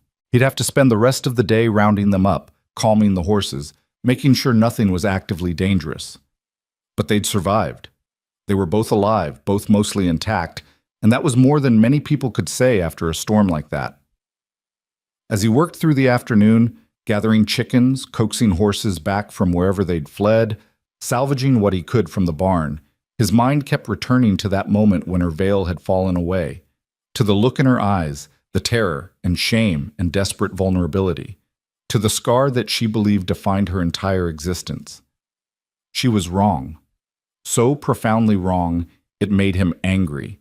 But he also understood that you couldn't argue someone out of shame, couldn't logic away years of cruel treatment and casual cruelty. The only way forward was through days and weeks and months of treating her like the valuable person she was, until maybe, eventually, she started to believe it herself. He could do that, would do that, however long it took. When he finally returned to the house as the sun was setting, he found Evelyn in the kitchen with her veil back in place. She'd changed into a clean dress and was attempting to make supper one-handed, her injured arm held carefully against her side. You should be resting, he said gently. I need to do something. I can't just sit. He understood that impulse intimately. All right, but let me help. They worked together in careful silence, moving around each other with the familiarity of people who'd shared space long enough to anticipate each other's movements. She didn't speak about what had happened, didn't acknowledge that he'd seen her face, and he didn't push. When it was time to eat, he turned his back as usual, giving her the privacy to lift her veil. Some things, he was learning, couldn't be rushed. That night, as he lay in bed listening to the house settle and the wind die down to nothing, he heard her door open quietly. He tensed, wondering if something was wrong, if her wound was bothering her, if she needed help. Soft footsteps in the hallway. A pause outside his door. Then, so quietly, he almost missed it. Thank you. Before he could respond, the footsteps retreated, and her door closed again. He stared at the ceiling in the darkness, that small word echoing in his mind. Thank you. Thank you for not being disgusted. Thank you for calling me brave. Thank you for seeing me. He didn't sleep much that night. Every time he closed his eyes, he saw that beam falling, saw the tin roofing spinning through the air, saw how close he'd come to losing her before he'd really had a chance to know her. The thought terrified him more than he wanted to admit. Somewhere in the past 2 weeks, Evelyn Mercer had stopped being just a mail-order bride, stopped being just a solution to loneliness. She'd become important, necessary, someone whose presence had changed the entire character of his life, who made the house feel like a home instead of a tomb. He couldn't lose that, couldn't lose her, which meant he needed to be more careful, needed to think ahead, needed to make sure she was safe even when danger came without warning. But more than that, he needed to help her see herself the way he saw her, not as damaged goods, not as something to be pitied or feared, but as someone extraordinary wearing a scar like a badge of honor. It wouldn't be easy. She'd spent years believing the lies that cruel people had told her, years thinking that her appearance defined her worth. But he had time. They both did. And he would use every day of it to prove to her that she was wrong about herself, that she was brave and valuable and worthy of love, even if, especially if, she couldn't see it yet. Morning came with a clarity that felt almost cruel after the violence of the storm. The sky stretched blue and endless, innocent as a child's eyes, giving no hint of the chaos it had unleashed just hours before. Wyatt woke to birdsong and the familiar creak of the windmill, and for a disoriented moment he wondered if he'd dreamed it all. The collapsing barn, the falling beam, Evelyn's face finally revealed in rain and terror. Then he heard her moving in the kitchen, heard the careful one-handed clatter of dishes being set out, and he knew it had been real. All of it. He dressed quickly and found her at the stove, still veiled, her right arm cradled against her body. She'd managed to start the fire and get coffee brewing, but he could see the strain in the set of her shoulders, the way she moved with careful deliberation to avoid jarring her injury. "You should have woken me," he said quietly. "I could have done this. I'm not helpless." Her voice was steady but distant, as if she'd retreated somewhere deep inside herself where his words from yesterday couldn't reach. "Never said you were. But you're hurt, and there's no shame in accepting help when you need it." She didn't respond, just continued her awkward one-handed work at the stove. He let it go, understanding that she needed time to process what had happened, needed space to rebuild whatever walls had come down in the storm. They ate breakfast in their usual arrangement, him facing away, her dining in privacy. But the silence felt different now. Heavier. Charged with everything that had been said and everything that remained unspoken. When the meal was finished and the dishes cleared, Wyatt pushed back from the table and said, "I need to go into town today." She went very still. "Why?" "Need to order lumber and supplies for the barn. Can't put it off." He paused. "Also need to let Doc Harrison know about your shoulder. Make sure it's healing properly. You might want to check those stitches in a few days." "I'm fine." "Evelyn, I said I'm fine." Her voice was sharper now, edged with something that sounded like panic. "You can't tell anyone what happened. You can't tell them you saw that I'm not going to announce it in the town square," he said gently. "But the doc needs to know you were injured in the storm. That's just practical." And when he asks how, when he wants to examine the wound, when people start asking questions about why I needed medical attention, her breathing had quickened, and he could see her hands trembling at her sides. "They'll want to know everything. They'll want details. Hey." He stood up slowly, keeping his movements obvious and non-threatening. "Nobody's going to force you to do anything you don't want to do. If you don't want Doc Harrison to see your face, we'll figure something else out. We'll manage the wound ourselves, change the dressings, watch for infection. It'll be fine." You don't understand what it's like." Her voice broke. "You don't know what people say, how they look at you, the way they whisper when they think you can't hear. Monster. Cursed. God's punishment. I've heard it all, Wyatt, every variation of disgust and pity and morbid curiosity, and I can't go through that again." He wanted to cross the room to her, wanted to offer physical comfort, but he held himself back. She was like a wild animal right now, poised for flight, and any sudden movement might send her bolting. "All right," he said quietly. "All right, you don't have to go anywhere. You don't have to see anyone. I'll handle the town, and we'll take care of your shoulder here. Does that work?" She nodded jerkily, and he saw her shoulders drop slightly with relief. "But Evelyn?" He waited until she turned toward him. "Eventually you're going to have to face people. You live here now. This is your home. You can't spend the rest of your life hiding in this house. Why not?" The question came out bitter and defeated. "What's out there for me except more cruelty? More people who see me as something broken and wrong?" "Maybe nothing," he admitted. "Maybe everyone in Dry Creek is exactly as small-minded as you fear, but maybe not. Maybe there are people out there who'll surprise you, who'll see past the scar to who you really are." That's a lot of maybes. It's all any of us have. He reached for his hat. "I'll be back by evening. There's fresh water in the pitcher, bread in the pantry, and please, for the love of God, don't try to do any heavy work with that arm. Just rest, read, sit on the porch. Let yourself heal." "Wyatt?" She stopped him as he reached for the door. "Be careful. Please." The concern in her voice made something warm bloom in his chest. "Always am." The ride into Dry Creek took longer than usual. He had to navigate around fallen branches and debris from the storm, and twice he had to dismount and clear the road himself before he could continue. The landscape looked raw and scoured, as if the storm had stripped away some essential layer and left everything exposed and vulnerable. He knew the feeling. Town was buzzing with activity when he arrived. people assessing damage, making repairs, sharing stories about the storm. The general store had lost part of its awning, and several windows along the main street had been shattered by flying debris. But overall, Dry Creek had fared better than his ranch. The buildings were sturdier, more protected by the surrounding hills. "Carver!" Miller called from the doorway of his store. "Heard you got hit pretty hard out your way. Barn took damage?" "Roof's half gone," Wyatt confirmed, dismounting and tying his horse to the rail. "Need to order lumber and tin, probably a few 100 feet of it." Miller whistled low. "That's not cheap."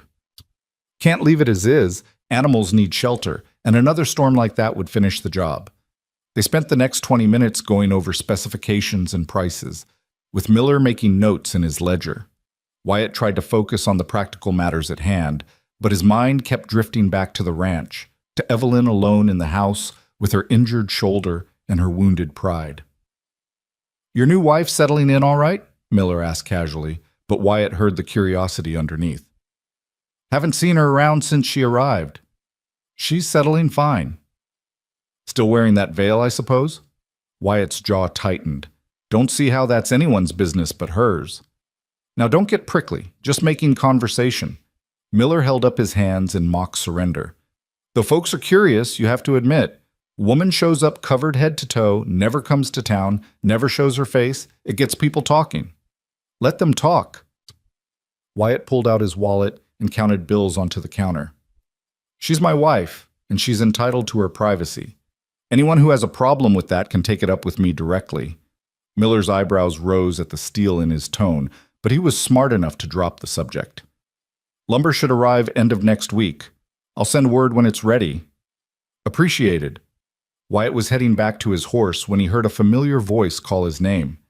He turned to find Doc Harrison approaching, his medical bag in hand and concern etched on his weathered face. "Wyatt, glad I caught you. Heard about the damage at your place." The doctor was in his 60s, silver-haired and sharp-eyed, one of the few people in Dry Creek that Wyatt genuinely respected. "Everyone all right? You and your new bride?" "We're fine. Some bruises, some cuts from debris, but nothing serious." "Heard the barn nearly came down on you." "Close call, but we managed." Wyatt shifted his weight, uncomfortable with the attention. "Animals all scattered, but I've rounded up most of them." Harrison studied him with the penetrating gaze of someone trained to see beneath surfaces. "And your wife? She holding up all right? Storm like that can be frightening for someone new to the territory." "She's tougher than she looks. I'd like to meet her sometime. Officially, I mean. Make sure she knows where to find me if she needs medical attention." The doctor paused. "I understand she's private. That's fine, but I want her to know she's welcome in my office anytime. No questions asked, no judgment rendered." Wyatt felt something loosen in his chest. "I'll tell her. Thank you, Doc." "We take care of our own out here, Wyatt, even the ones who prefer to keep to themselves." Harrison clapped him on the shoulder. "You need anything, you let me know." As Wyatt rode back toward the ranch, he found himself thinking about the doctor's words. "We take care of our own." Maybe there was hope yet that Dry Creek could become a real home for Evelyn, a place where she didn't have to hide all the time. But hope and reality were different things, and he knew it would take more than one kind doctor to overcome years of cruelty and rejection. The ranch looked lonely when he crested the final rise, the damaged barn standing like a wounded soldier against the afternoon sky. But smoke rose from the chimney, and he could see Evelyn moving past a window, and that simple evidence of life and occupation made the whole place feel less desolate. He stabled his horse and was heading toward the house when something caught his eye, a pile of fabric on the porch railing, fluttering slightly in the breeze. He moved closer and felt his breath catch. It was Evelyn's wedding dress, the one she'd worn when she stepped off the stage 2 weeks ago. The storm had torn it badly. The hem was shredded, one sleeve nearly ripped free, mud stains darkening the blue fabric. She must have set it out to, what? Throw away? Burn? The thought of that dress being destroyed, of that last tangible connection to her old life being erased, bothered him more than he could articulate. It seemed like giving up, like an admission that nothing could be salvaged or repaired. Before he could second-guess the impulse, he gathered up the dress and carried it inside. Evelyn looked up from the sofa where she'd been reading, her eyes widening behind the veil when she saw what he was carrying.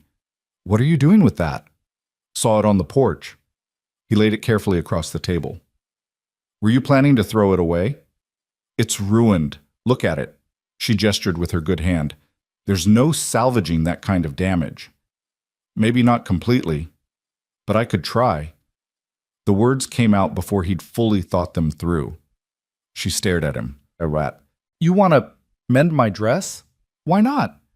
"Because you're a rancher, not a seamstress.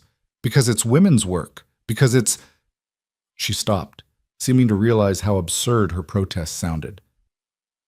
"Because it matters," he finished quietly. "This dress, it's the one you wore when you took the biggest risk of your life. When you traveled halfway across the country to marry a stranger. When you chose hope over despair even though you were terrified." He touched the torn fabric gently. "That deserves to be preserved, not thrown away." "Wyatt, Her voice was thick with emotion. "I don't understand you." "Nothing to understand. I just think—" He paused, searching for the right words. "I think we're too quick to throw away things that are damaged, too ready to believe that what's broken can't be fixed. But sometimes, with patience and effort, you can make something beautiful out of something that's been hurt." The silence that followed was profound. He could hear her breathing, quick and shallow, and he wondered if he'd gone too far, said too much, exposed his intentions too clearly. Then, softly, "I don't know how to sew very well. My aunt tried to teach me, but I was never good at delicate work." "Well, I'm probably worse, but we can learn together." He smiled even though she couldn't see it. "Might take a while. Might look rough when we're done, but it'll be ours. Something we fixed together." "You're serious about this?" "Dead serious." She was quiet for a long moment, and he could almost hear her thinking, weighing, trying to understand what he was really offering. Finally she said, "There's a sewing kit in the trunk in my room. Needles, thread, scissors. I brought it from Boston but haven't used it yet." "I'll get it." He found the kit exactly where she said, a small wooden box with brass hinges filled with the implements of mending. When he returned to the sitting room, Evelyn had spread the dress out on the table and was examining the damage with a critical eye. "The hem can be shortened to remove the worst of the tearing," she said, her voice taking on the focused tone of someone solving a problem. "The mud stains probably won't come out completely, but we can wash it and see." "The sleeve?" She touched it carefully. "The sleeve will need to be reattached entirely. That's the hardest part." "Then that's where we'll start." He pulled up a chair beside her. "Show me what to do." They worked through the afternoon and into the evening, their heads bent close over the damaged fabric. Evelyn gave instructions in her quiet, precise way, and Wyatt followed them as best he could with his large, work-roughened hands that were better suited to holding reins than needles. He stabbed himself more times than he could count, cursed under his breath with each missed stitch, but he kept at it with the same patient determination he brought to breaking horses or mending fences. Slowly, painfully, the sleeve began to come together again. His stitches were crude compared to Evelyn's neat, even work, but they held. They would serve. "You're getting better," she observed after an hour, and he thought he heard approval in her voice. "Still looks like a drunk spider walked across the fabric." That earned him a small laugh, and the sound made all the finger pricks worthwhile. As the light faded and they had to move closer to the lamp to see, Wyatt found himself acutely aware of her proximity, the warmth of her beside him, the soft sound of her breathing, the way her hands moved with careful grace despite her injured shoulder. This was intimacy, he realized. Not the physical kind that people usually thought of when they heard the word, but something deeper, two people working together toward a common goal, learning each other's rhythms, building something through shared effort. This was partnership. "Wyatt?" She'd stopped sewing and was looking at him, or at least facing him. "Why are you doing this? Really?" He set down his needle and thread, considering how to answer. He could deflect, could make a joke, could retreat into casual explanations. But she'd asked for honesty, and honesty was what he'd promised. "Because you deserve to have someone in your corner," he said finally. "Someone who sees your worth and refuses to let you forget it. Someone who will fight for you even when you can't fight for yourself." He gestured at the dress. "This, mending this dress, It's not really about the dress at all. It's about showing you that damage doesn't mean worthless, that something can be torn and stained and still be precious, that you can survive terrible things and still deserve care and kindness and... He stopped, suddenly self-conscious. And what? She prompted softly.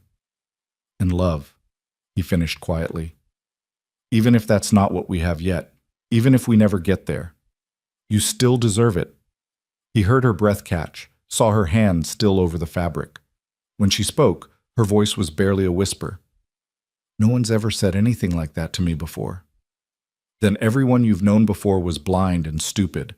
She made a sound that might have been a laugh or a sob. You keep saying things like that. Keep acting like I'm something valuable, like I matter. You do matter. Why is that so hard to believe? Because everyone else in my life has told me the opposite. The words burst out of her with sudden violence. Because every time I dared to hope, every time I thought maybe someone could see past the scar, I was proven wrong. Do you know what it's like to save a child's life and then be treated like a monster because of the way you looked afterward? Do you know what it's like to have people cross the street to avoid you? To hear mothers warn their children not to stare at the ugly woman? To be denied work and companionship and basic human kindness because your face doesn't meet their standards? She was standing now, pacing, her injured arm forgotten in her agitation. I've been spat on, called cursed, had people make signs against evil when I walked past. I've had priests tell me my suffering was God's will, that my scars were punishment for sins I didn't even commit. I've had men proposition me with the assumption that I'd be grateful for any attention at all, no matter how degrading.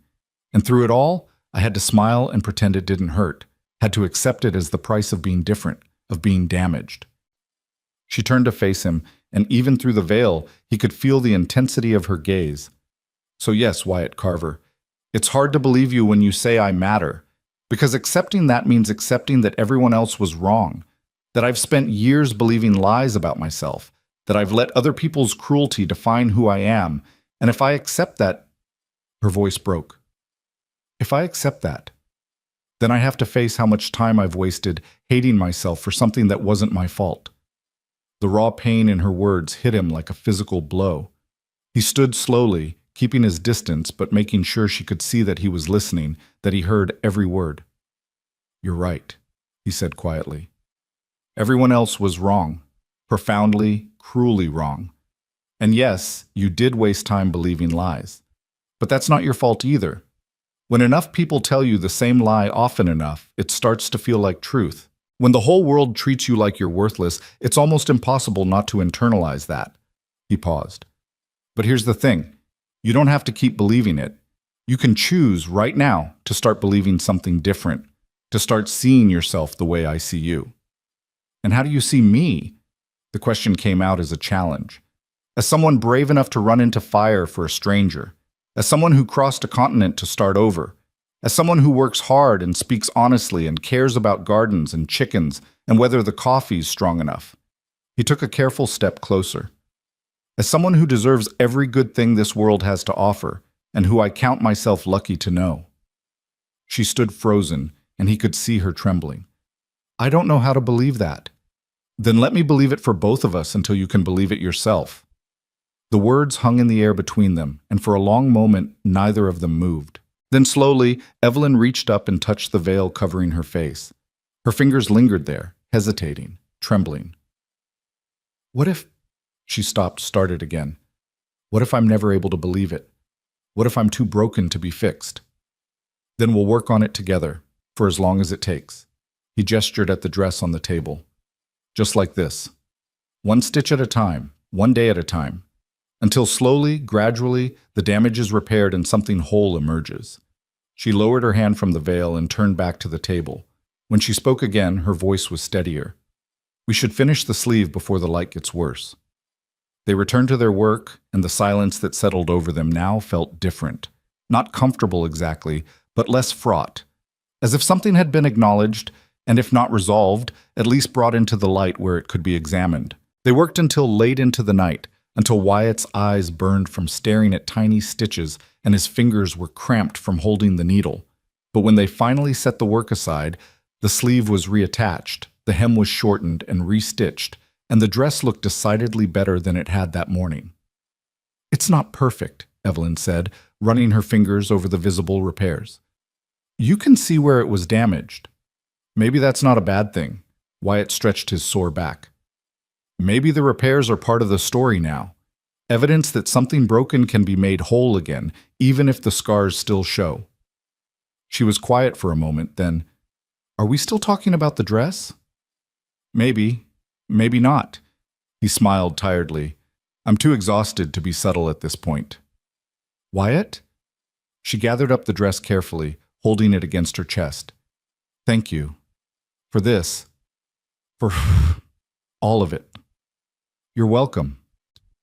He watched her carry the dress to her room, watched her door close softly, and felt a profound sense of accomplishment that had nothing to do with stitching and everything to do with the small, tentative steps they'd taken toward understanding each other. The next morning, he woke to find the dress hanging on the porch railing again, but this time it had been washed and dried, and despite the visible repairs, it looked almost presentable. And beside it, someone had placed a small hand-carved sign that he'd made years ago and forgotten about. He'd found it in the workshop the night before while looking for better light, and on impulse had brought it inside to clean up. The sign read, in letters he'd burned into the wood with careful attention, "Home is where the brave heart dwells." He'd made it for Margaret, back in those early hopeful days of their marriage. After she died, he'd put it away, unable to bear looking at it. But now, seeing it there beside Evelyn's mended dress, it felt right somehow, like reclaiming something that had been lost. When Evelyn emerged for breakfast, she saw the sign immediately. She stopped on the threshold, one hand reaching out to touch it lightly. "Did you put this here?" she asked quietly. "Found it last night. Thought it belonged. Home is where the brave heart dwells." She traced the letters with one finger. "Is that what this place is now?" "Home." "Getting there," he said. "For both of us." She was quiet for a long moment, her hand still resting on the sign. Then, so softly he almost missed it. "Yes, it is." That afternoon, while Wyatt was working on clearing debris from around the barn, he heard the sound of a wagon approaching. He looked up to find old Mrs. Henderson from town, driving her husband's buckboard with a covered basket beside her on the seat. She pulled to a stop in front of the house and climbed down with the stiff movements of someone whose joints didn't work as well as they used to. "Mr. Carver, hope I'm not intruding." "Mrs. Henderson." He approached warily, removing his work gloves. The woman was notorious for gossip, and he couldn't imagine what had brought her all the way out here. "What can I do for you?" "Actually, I came to see your wife, if she's available." Wyatt felt his shoulders tense. "Why?" "Now, don't get defensive. I'm not here to cause trouble." She lifted the basket from the wagon. "Heard about the storm damage, and I know what it's like to be new in a place and dealing with disaster. Thought I'd bring by some food and see if there's anything she needs." He studied her face, looking for signs of mockery or cruel curiosity, but found only genuine concern. "That's kind of you." "It's what neighbors do." She hesitated. "I also wanted to apologize. For the gossip when she first arrived. For the way people talked. It was unkind, and I should have said something to stop it." Wyatt felt his estimation of the woman rise considerably. "I appreciate that, Mrs. Henderson, but Evelyn, my wife, she's very private. She might not want—" The door opened behind him, and Evelyn stepped out onto the porch. She was veiled, as always, her posture rigid with tension, but she'd come out. She'd chosen to face this. "Mrs. Henderson," she said, her voice steady despite what Wyatt knew must be significant fear. "That's very kind of you to visit." "Mrs. Carver." The older woman's voice was warm, respectful. "I hope I'm not intruding. Just wanted to bring by some food and welcome you properly to Dry Creek. Should have done it 2 weeks ago, but—" She shrugged. "Better late than never, I suppose." Evelyn descended the porch steps carefully, and Wyatt saw her hands trembling slightly at her sides. "Would you like some coffee? I just made a fresh pot." "I'd love some, dear, thank you." Wyatt watched in amazement as the two women disappeared into the house, Mrs. Henderson chatting easily about the storm damage in town, and Evelyn responding with cautious politeness. He stood in the yard, covered in dust and sawdust, feeling like he'd just witnessed something miraculous. Evelyn had faced someone from town. had invited them into their home, had chosen courage over fear. It was a small step, but it was a step forward. He returned to his work with renewed energy, and when Mrs. Henderson finally emerged an hour later, she was smiling. "Your wife is a lovely woman, Mr. Carver, very knowledgeable about gardens and such. I invited her to the church social next month, and she said she'd think about it." The woman climbed back into her wagon. "Take care of that one. She's special." "I know," Wyatt said quietly. "I know she is, as Mrs. That." Henderson's wagon disappeared down the road. Wyatt found Evelyn standing in the doorway, her hand raised in a small wave that the older woman probably couldn't even see. "You all right?" he asked gently. "I think so." She sounded surprised. She was kind, really kind. She didn't ask about the veil, didn't push, didn't treat me like a curiosity. Evelyn's voice wavered. "She just treated me like a person." "Because you are a person." He climbed the porch steps to stand beside her.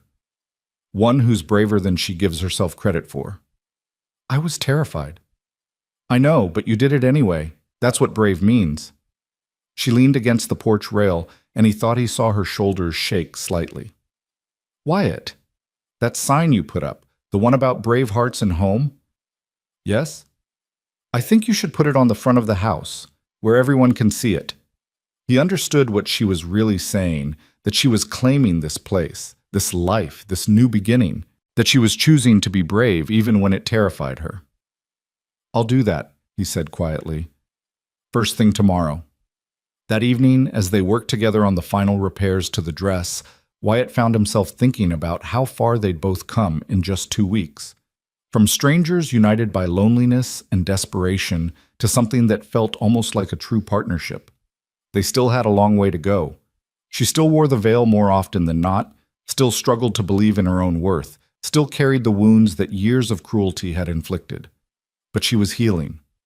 Slowly, tentatively, one small act of courage at a time.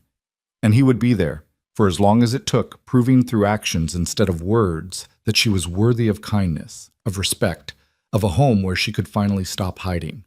The dress was nearly finished now, its scars visible, but somehow beautiful in their honesty.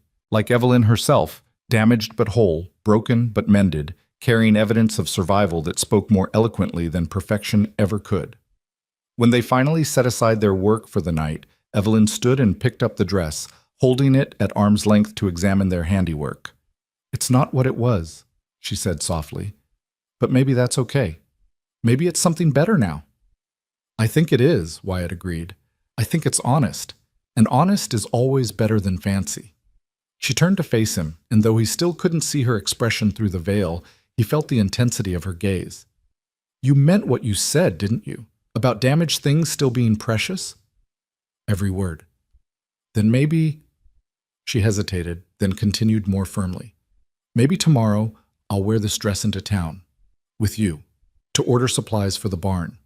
His heart stuttered in his chest. "Are you sure?" "No, but I'm going to do it anyway." She clutched the dress tighter. "Because you're right. I can't hide forever. And if I'm going to build a life here, I need to start living it, even if I'm terrified, even if people stare." "They might." "I know, but maybe—" She drew a shaky breath. "Maybe some of them will surprise me, like Mrs. Henderson did. And maybe, eventually, I'll stop letting fear make my decisions for me." Wyatt felt pride swell in his chest, so strong it was almost painful. "You're the bravest person I know, Evelyn Carver, and I'll be right beside you, every step of the way. Promise?" "Promise." She nodded and turned toward her room, the mended dress draped over her arm. At the doorway, she paused and looked back at him. "Wyatt, I'm starting to believe you. About everything. It's hard, and I'm still scared, but I'm starting to believe that maybe I'm not as worthless as I thought." "You were never worthless," he said firmly. "Not for one single second." "I know, or at least—" She touched the veil lightly.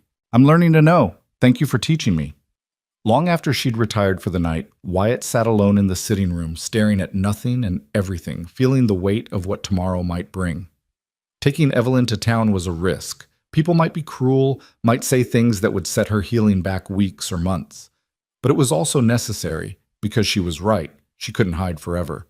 And more than that, she deserved to walk through the world with her head held high, to claim her place in this community, to stop letting shame and fear dictate the boundaries of her life. Whatever happened tomorrow, whatever challenges they faced, he would be there beside her. Not to shield her from difficulty, she was strong enough to face it herself, but to stand witness to her courage, to remind her of her worth when she forgot, to be the steady presence that said without words, "You are not alone. You are valued. You are home." That was what partnership meant. That was what marriage, real marriage, built on honesty and respect, looked like. And for the first time since Margaret's death, Wyatt found himself genuinely hopeful about the future. Not because it would be easy, but because he'd found someone worth fighting for. Someone whose bravery inspired his own. Someone who made the hard work of healing feel possible. Tomorrow they would face Dry Creek together.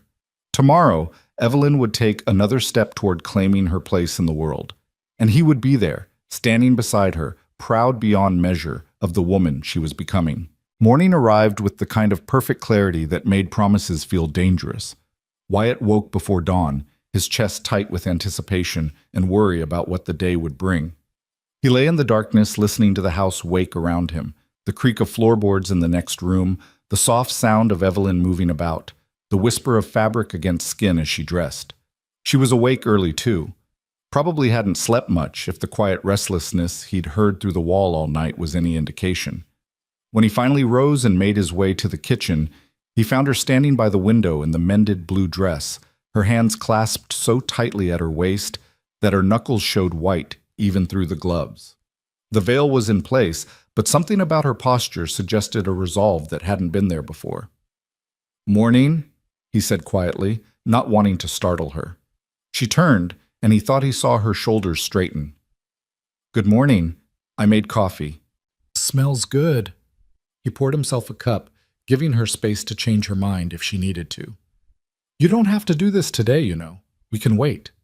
Go next week or the week after. Or, no." Her voice was firm despite the tremor underneath. "If I don't do it now, I'll talk myself out of it. I'll find reasons to wait, excuses to hide, and before I know it, another year will pass and I'll still be too afraid to leave the house." She drew a shaky breath. "I'm tired of being afraid, Wyatt. I'm tired of letting fear make my decisions." Pride swelled in his chest, fierce and warm. "All right then. We'll leave after breakfast." They ate in their usual arrangement, though he noticed she barely touched her food.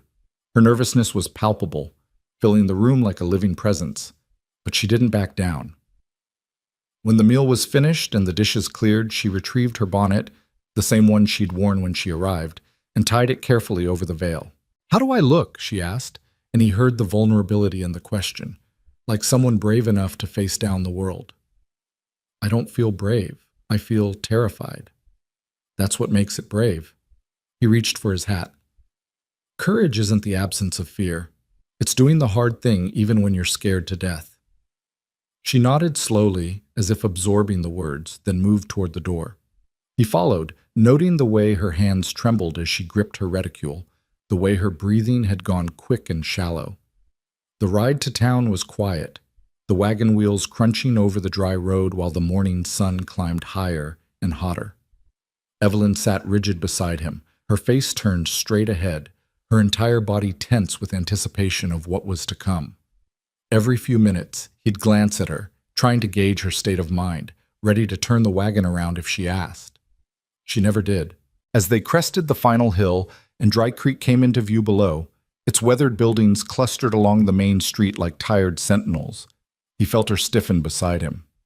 "There's still time to go back," he offered quietly. "No."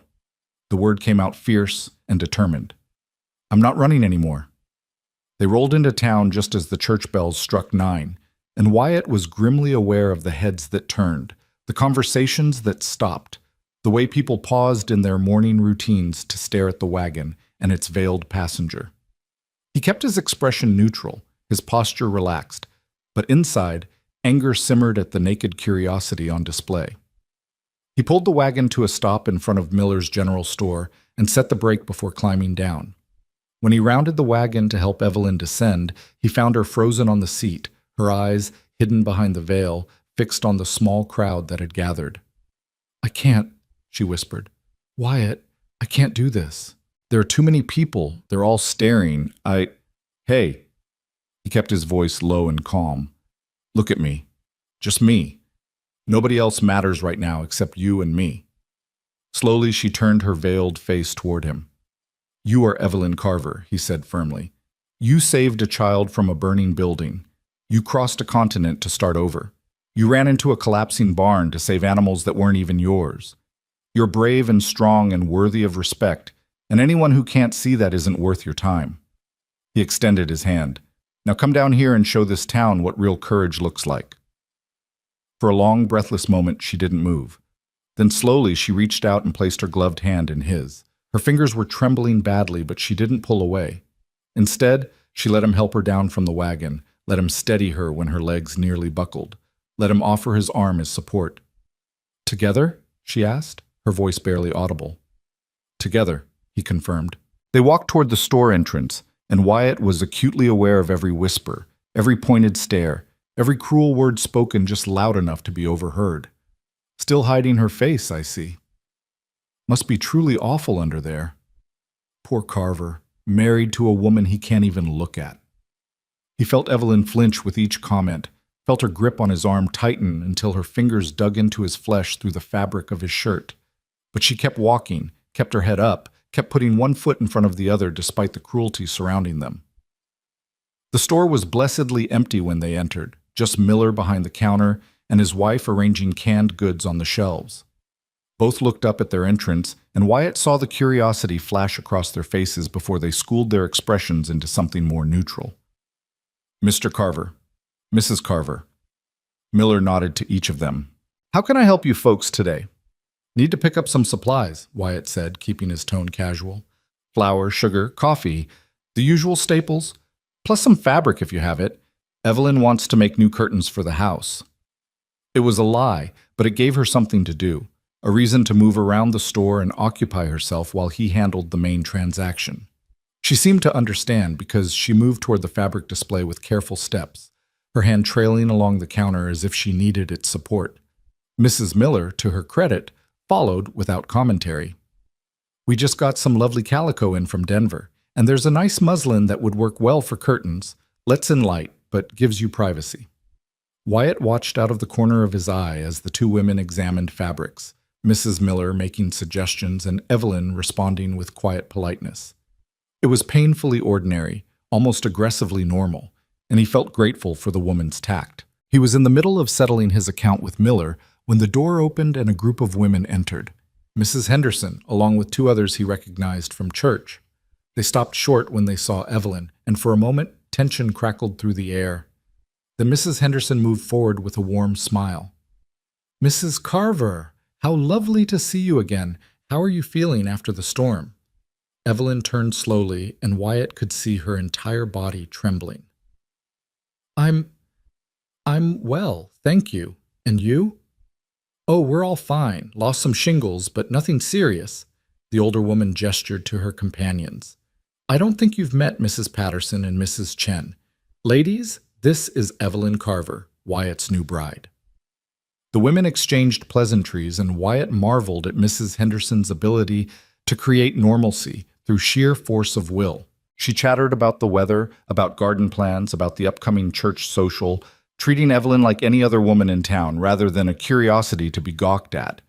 But not everyone was as kind. They were loading supplies into the wagon 20 minutes later when a man Wyatt recognized as Frank Pritchard, father of the gossiping twins and a notorious troublemaker, approached with a sneer on his weathered face. "So this is the famous veiled bride," Pritchard said loudly enough to draw attention. "What's the matter, Carver? Afraid to show us what you bought? She must be hideous under there if you're keeping her covered up like a diseased animal."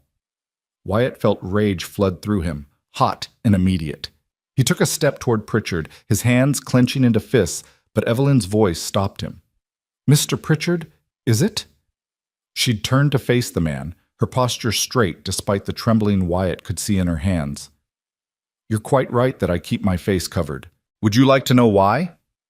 Pritchard's sneer faltered slightly, as if he hadn't expected her to engage. Well, when I was 16 years old, I ran into a burning church to save a 5-year-old boy who was trapped inside. Her voice was steady now, growing stronger with each word. I got him out alive, but a burning beam fell on me in the process. The scar it left runs from my temple to my jaw. It's extensive, and yes, it's unpleasant to look at. A crowd was gathering now, drawn by the confrontation. Wyatt wanted to intervene, wanted to shield her from this, but something told him she needed to do this herself. I wear the veil because people like you, Mr. Pritchard, have made it very clear that my face makes them uncomfortable, that my appearance is something to be hidden, mocked, feared. I wear it because I got tired of seeing disgust and pity in people's eyes. I wear it because it's easier to hide than to face constant cruelty. Her voice hardened. But I'm done with that now. I'm done letting other people's narrow-mindedness dictate how I live my life. Evelyn, Wyatt started, but she shook her head. No, I need to do this.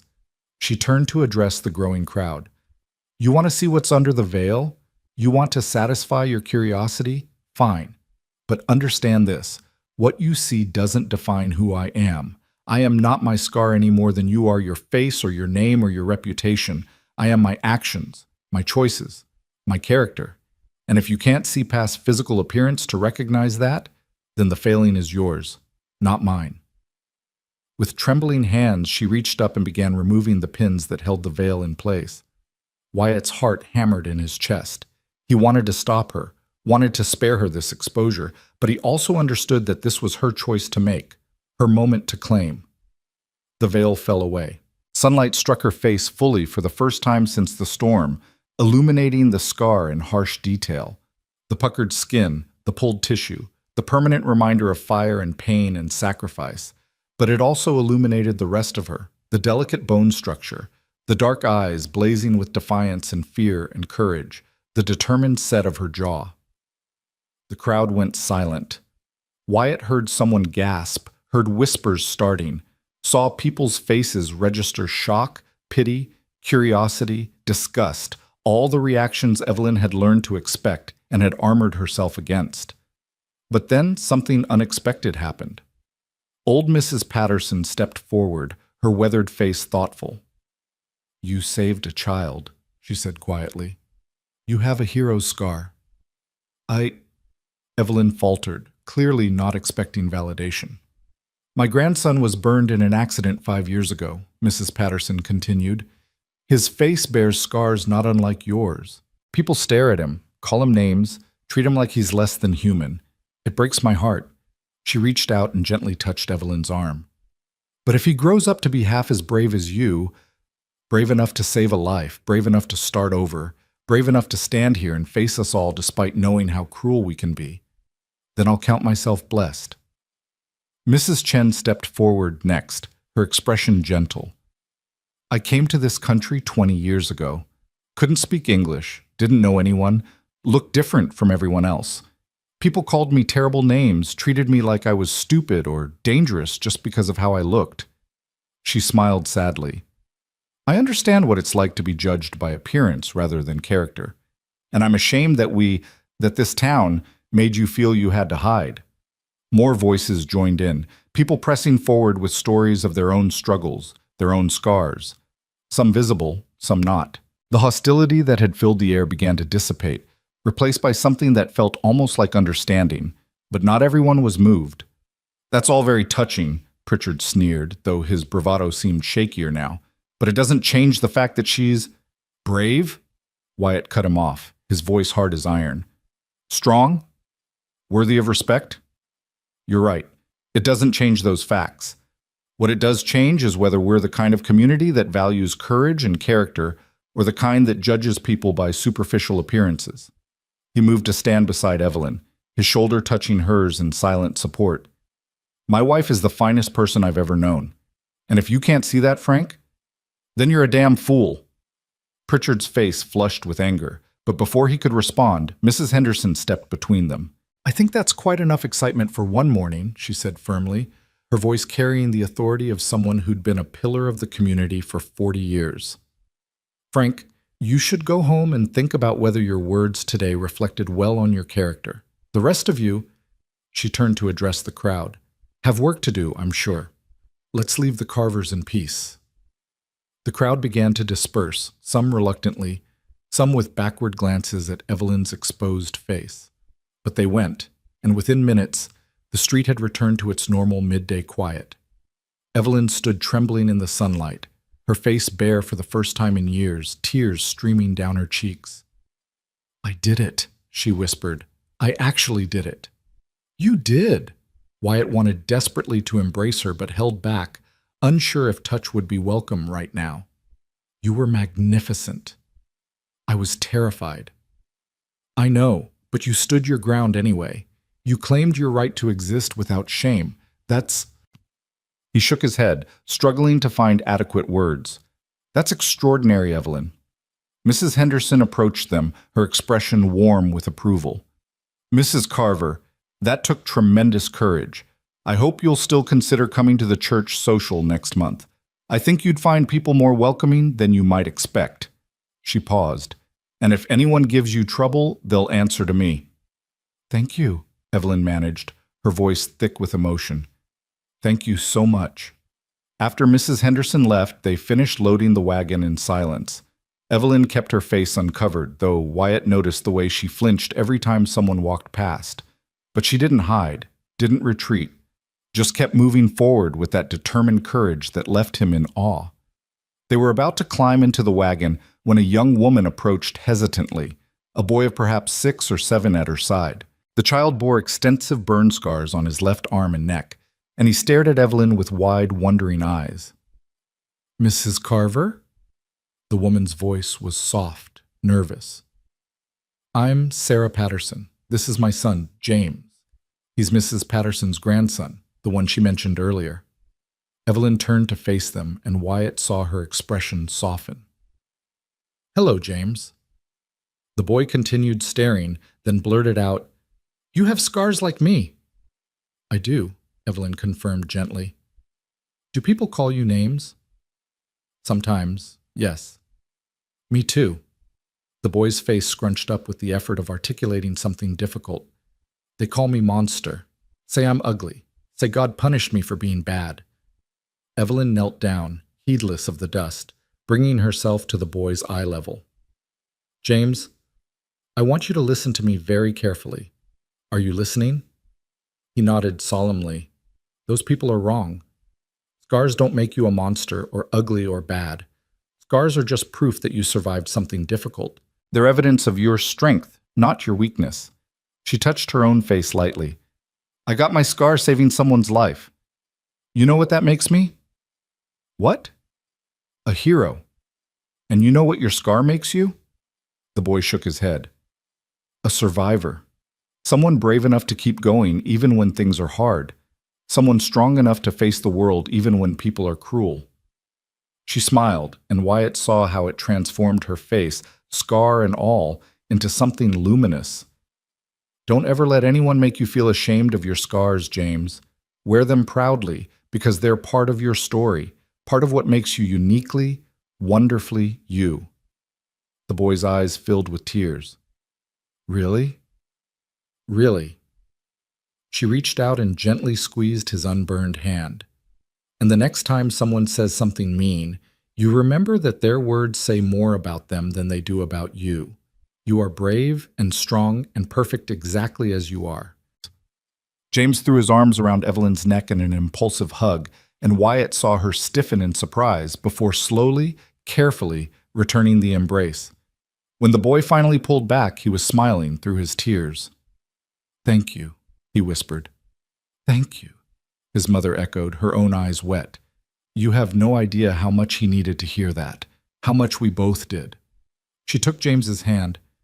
Come on, sweetheart. Let's let Mrs. Carver get home. As they walked away, Wyatt heard James say excitedly, Mama, did you hear? She said I'm a survivor. She said I'm brave.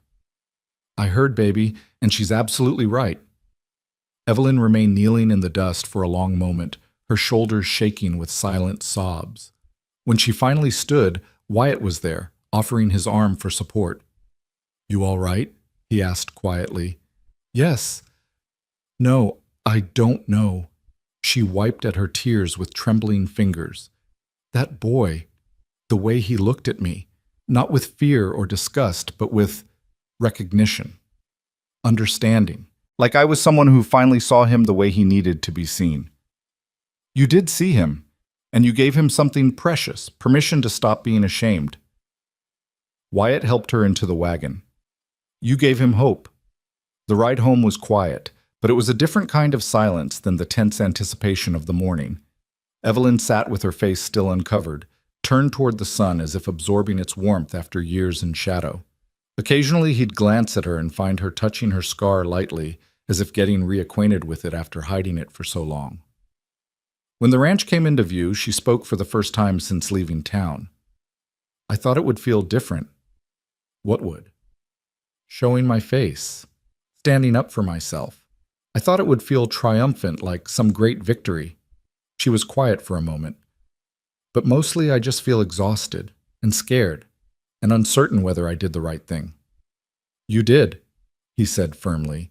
You absolutely did. How do you know? Because you gave that boy hope. Because you showed everyone watching that shame doesn't have to be permanent, that courage is possible even when you're terrified. Because you chose honesty over hiding, and that's always the right choice. He pulled the wagon to a stop in front of the house. But even if none of that were true, even if it had gone terribly wrong, you still would have done the right thing, because you chose to live authentically, instead of in fear. That's what matters. She climbed down from the wagon without waiting for help, moving with the slow deliberation of someone utterly spent. I need to lie down, just for a little while. Take all the time you need. I'll handle the horses and the supplies. He watched her disappear into the house, then turned his attention to the mundane tasks of unhitching the team, unloading the wagon, putting everything in its proper place. The physical work was soothing, gave his hands something to do while his mind processed everything that had happened. She'd done it. She'd actually faced down the town, exposed herself to their judgment, and come through the other side.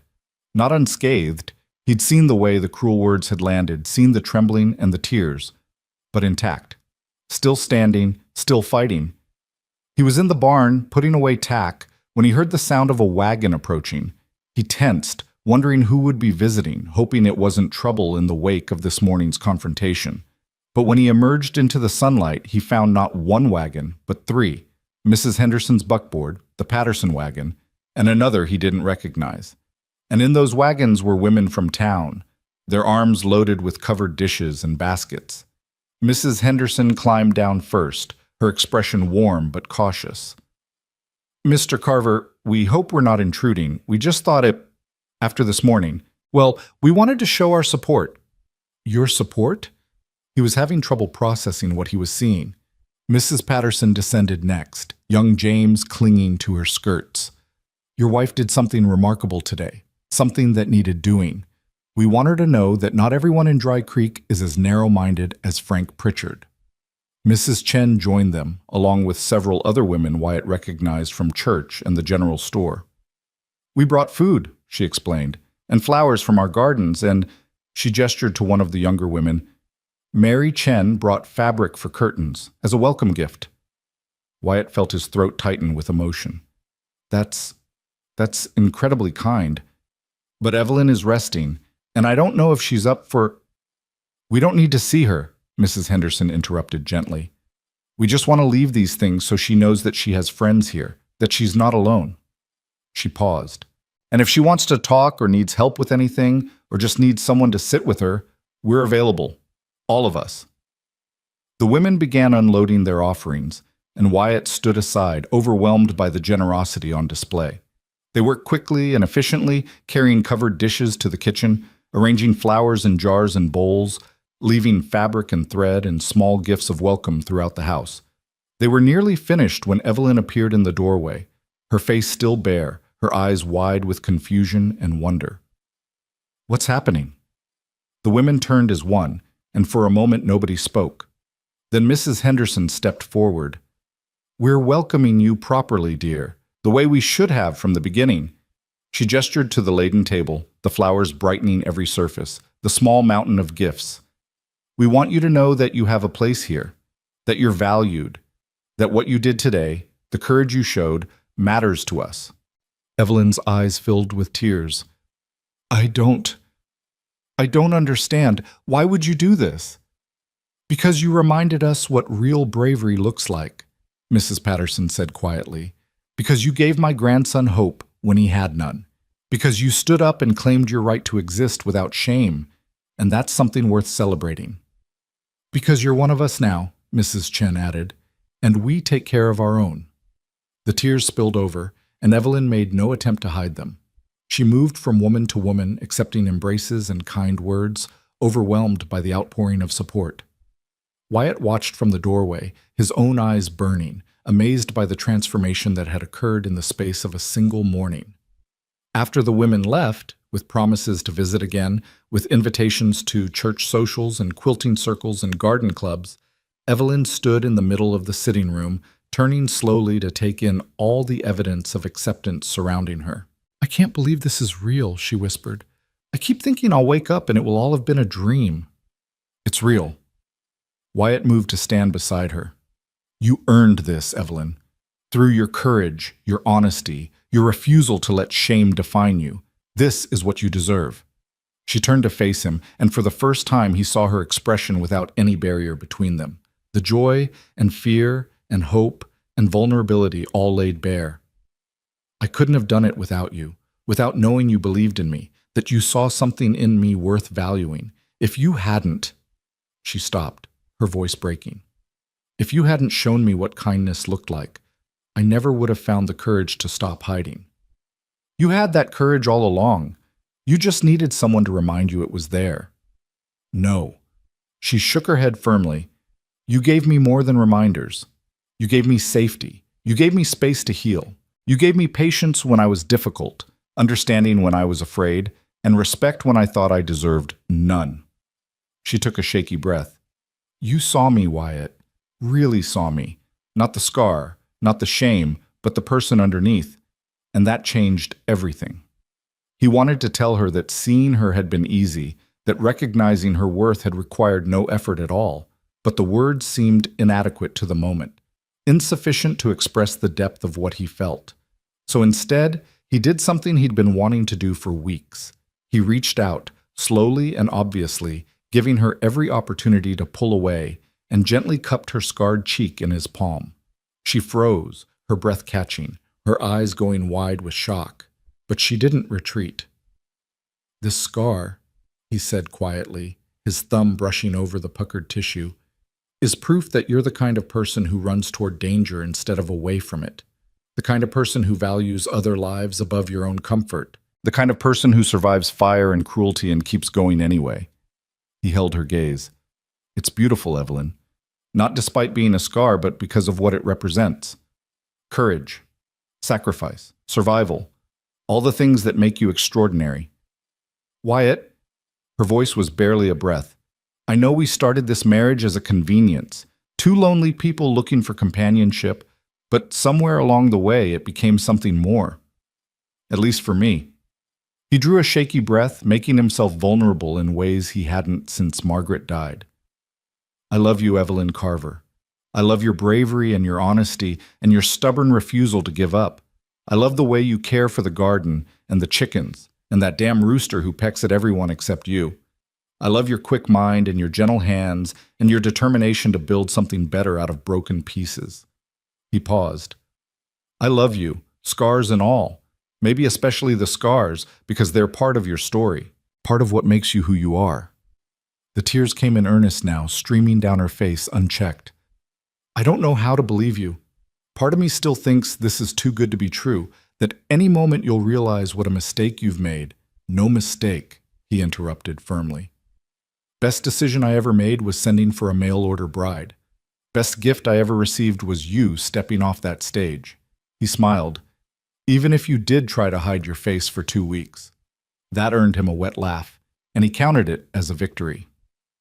I don't know if I love you yet, she said honestly, and he appreciated the truth of it. I don't know if I even know what love feels like anymore. It's been so long since anyone treated me with kindness that I'm not sure I can distinguish between gratitude and deeper emotion. She reached up and covered his hand with hers, pressing it more firmly against her cheek. But I know that when I think about my life now, I can't imagine it without you. I know that you make me feel safe and valued and seen in ways I never have before. I know that I trust you more than I've trusted anyone in years. And I know that I want to keep building this life with you, to see where this partnership takes us. She smiled through her tears. Maybe that's not love yet, but I think it could grow into something like it. If you're willing to be patient with me while I learn how. I've got all the time in the world, he said quietly, and I'm willing to wait as long as it takes. They stood there in the golden afternoon light, surrounded by flowers and food and evidence of community, and Wyatt felt something settle in his chest that he hadn't felt in 14 years. Not just contentment, not just the absence of loneliness, but actual happiness. The kind that came from building something real with another person, from choosing each other day after day, from the slow, patient work of turning strangers into partners and partners into something more. That evening, they sat together on the porch as the sun painted the western sky in shades of crimson and gold. The sign Wyatt had mounted that morning, "Home is where the brave heart dwells," caught the fading light, its carved letters throwing shadows across the weathered wood. "Tell me about her," Evelyn said suddenly. "Your first wife." "Margaret." Wyatt was quiet for a long moment, surprised by the request but understanding the need behind it. "She was good, kind. We married young. I was 23, she was 19. Both of us thought we knew everything about life and love and forever." He smiled sadly.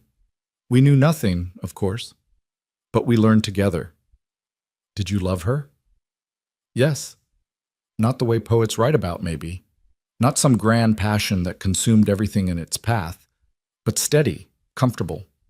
We were partners in the truest sense, building a life, working toward common goals, supporting each other through hard times." He paused. "When she died, I thought that was it for me.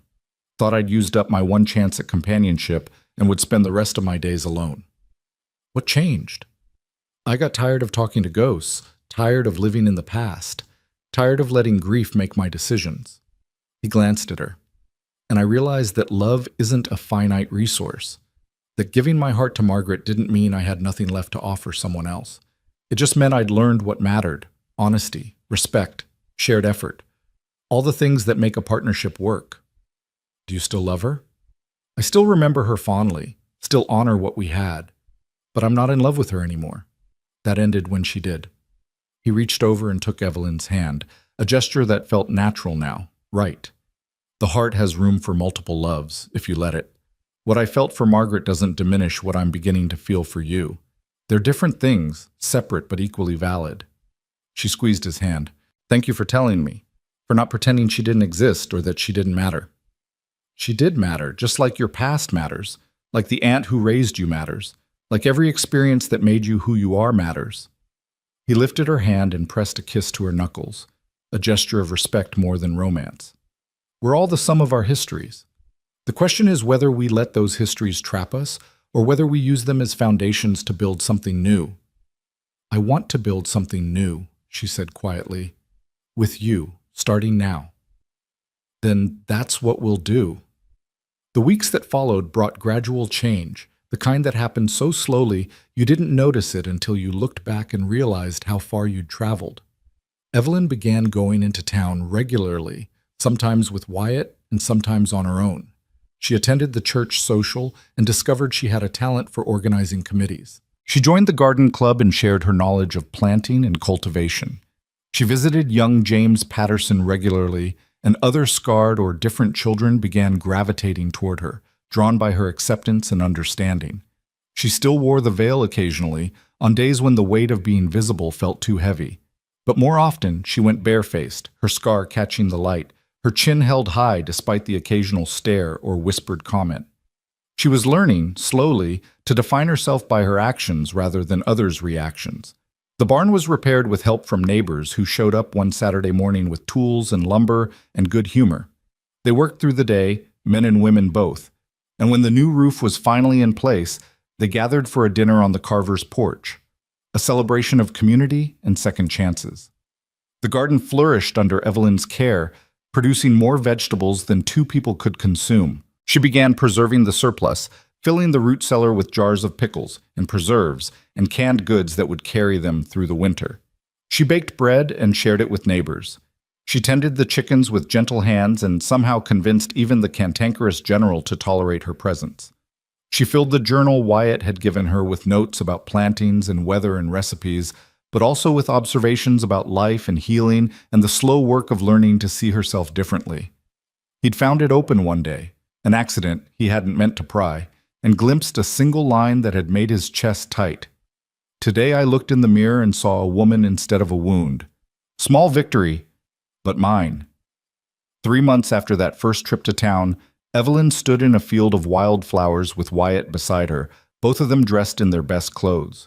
The entire town had gathered, not out of obligation, but out of genuine affection for the couple who'd reminded them what courage looked like. Doc Harrison stood before them, serving as officiant for the renewal of their vows. The first ceremony had been rushed, practical, a legal arrangement more than a spiritual one. This time they wanted to do it properly, to stand before their community and make promises they actually understood and meant. "Wyatt Carver," Doc Harrison intoned, "do you take Evelyn to be your lawfully wedded wife, to honor and cherish in sickness and health for all the days of your life?" Wyatt looked at the woman beside him, this extraordinary person who'd walked through fire, literal and metaphorical, and come out stronger, and felt his heart overflow. "I do. Absolutely and without reservation. And Evelyn Carver," the doctor continued, "do you take Wyatt to be your lawfully wedded husband, to honor and cherish in sickness and health for all the days of your life?" Evelyn's voice was steady and clear, carrying across the field to where their neighbors stood watching with smiles and tears. "I do, with all my heart." "Then by the power vested in me, I now pronounce you husband and wife." Again, Doc Harrison grinned. "Wyatt, you may kiss your bride. Properly this time." Wyatt cupped Evelyn's face in both hands, his thumbs brushing over her cheeks, one smooth, one scarred, both equally precious to him. "I love you," he said, quiet enough that only she could hear. "Every complicated, courageous inch of you." "I love you too," she whispered back, and this time there was no hesitation in the words. "You taught me how." Their kiss was gentle, reverent, full of promise for all the days ahead. When they finally pulled apart, the crowd erupted in cheers and applause, and someone started playing a harmonica, a lively tune that got feet tapping and bodies swaying.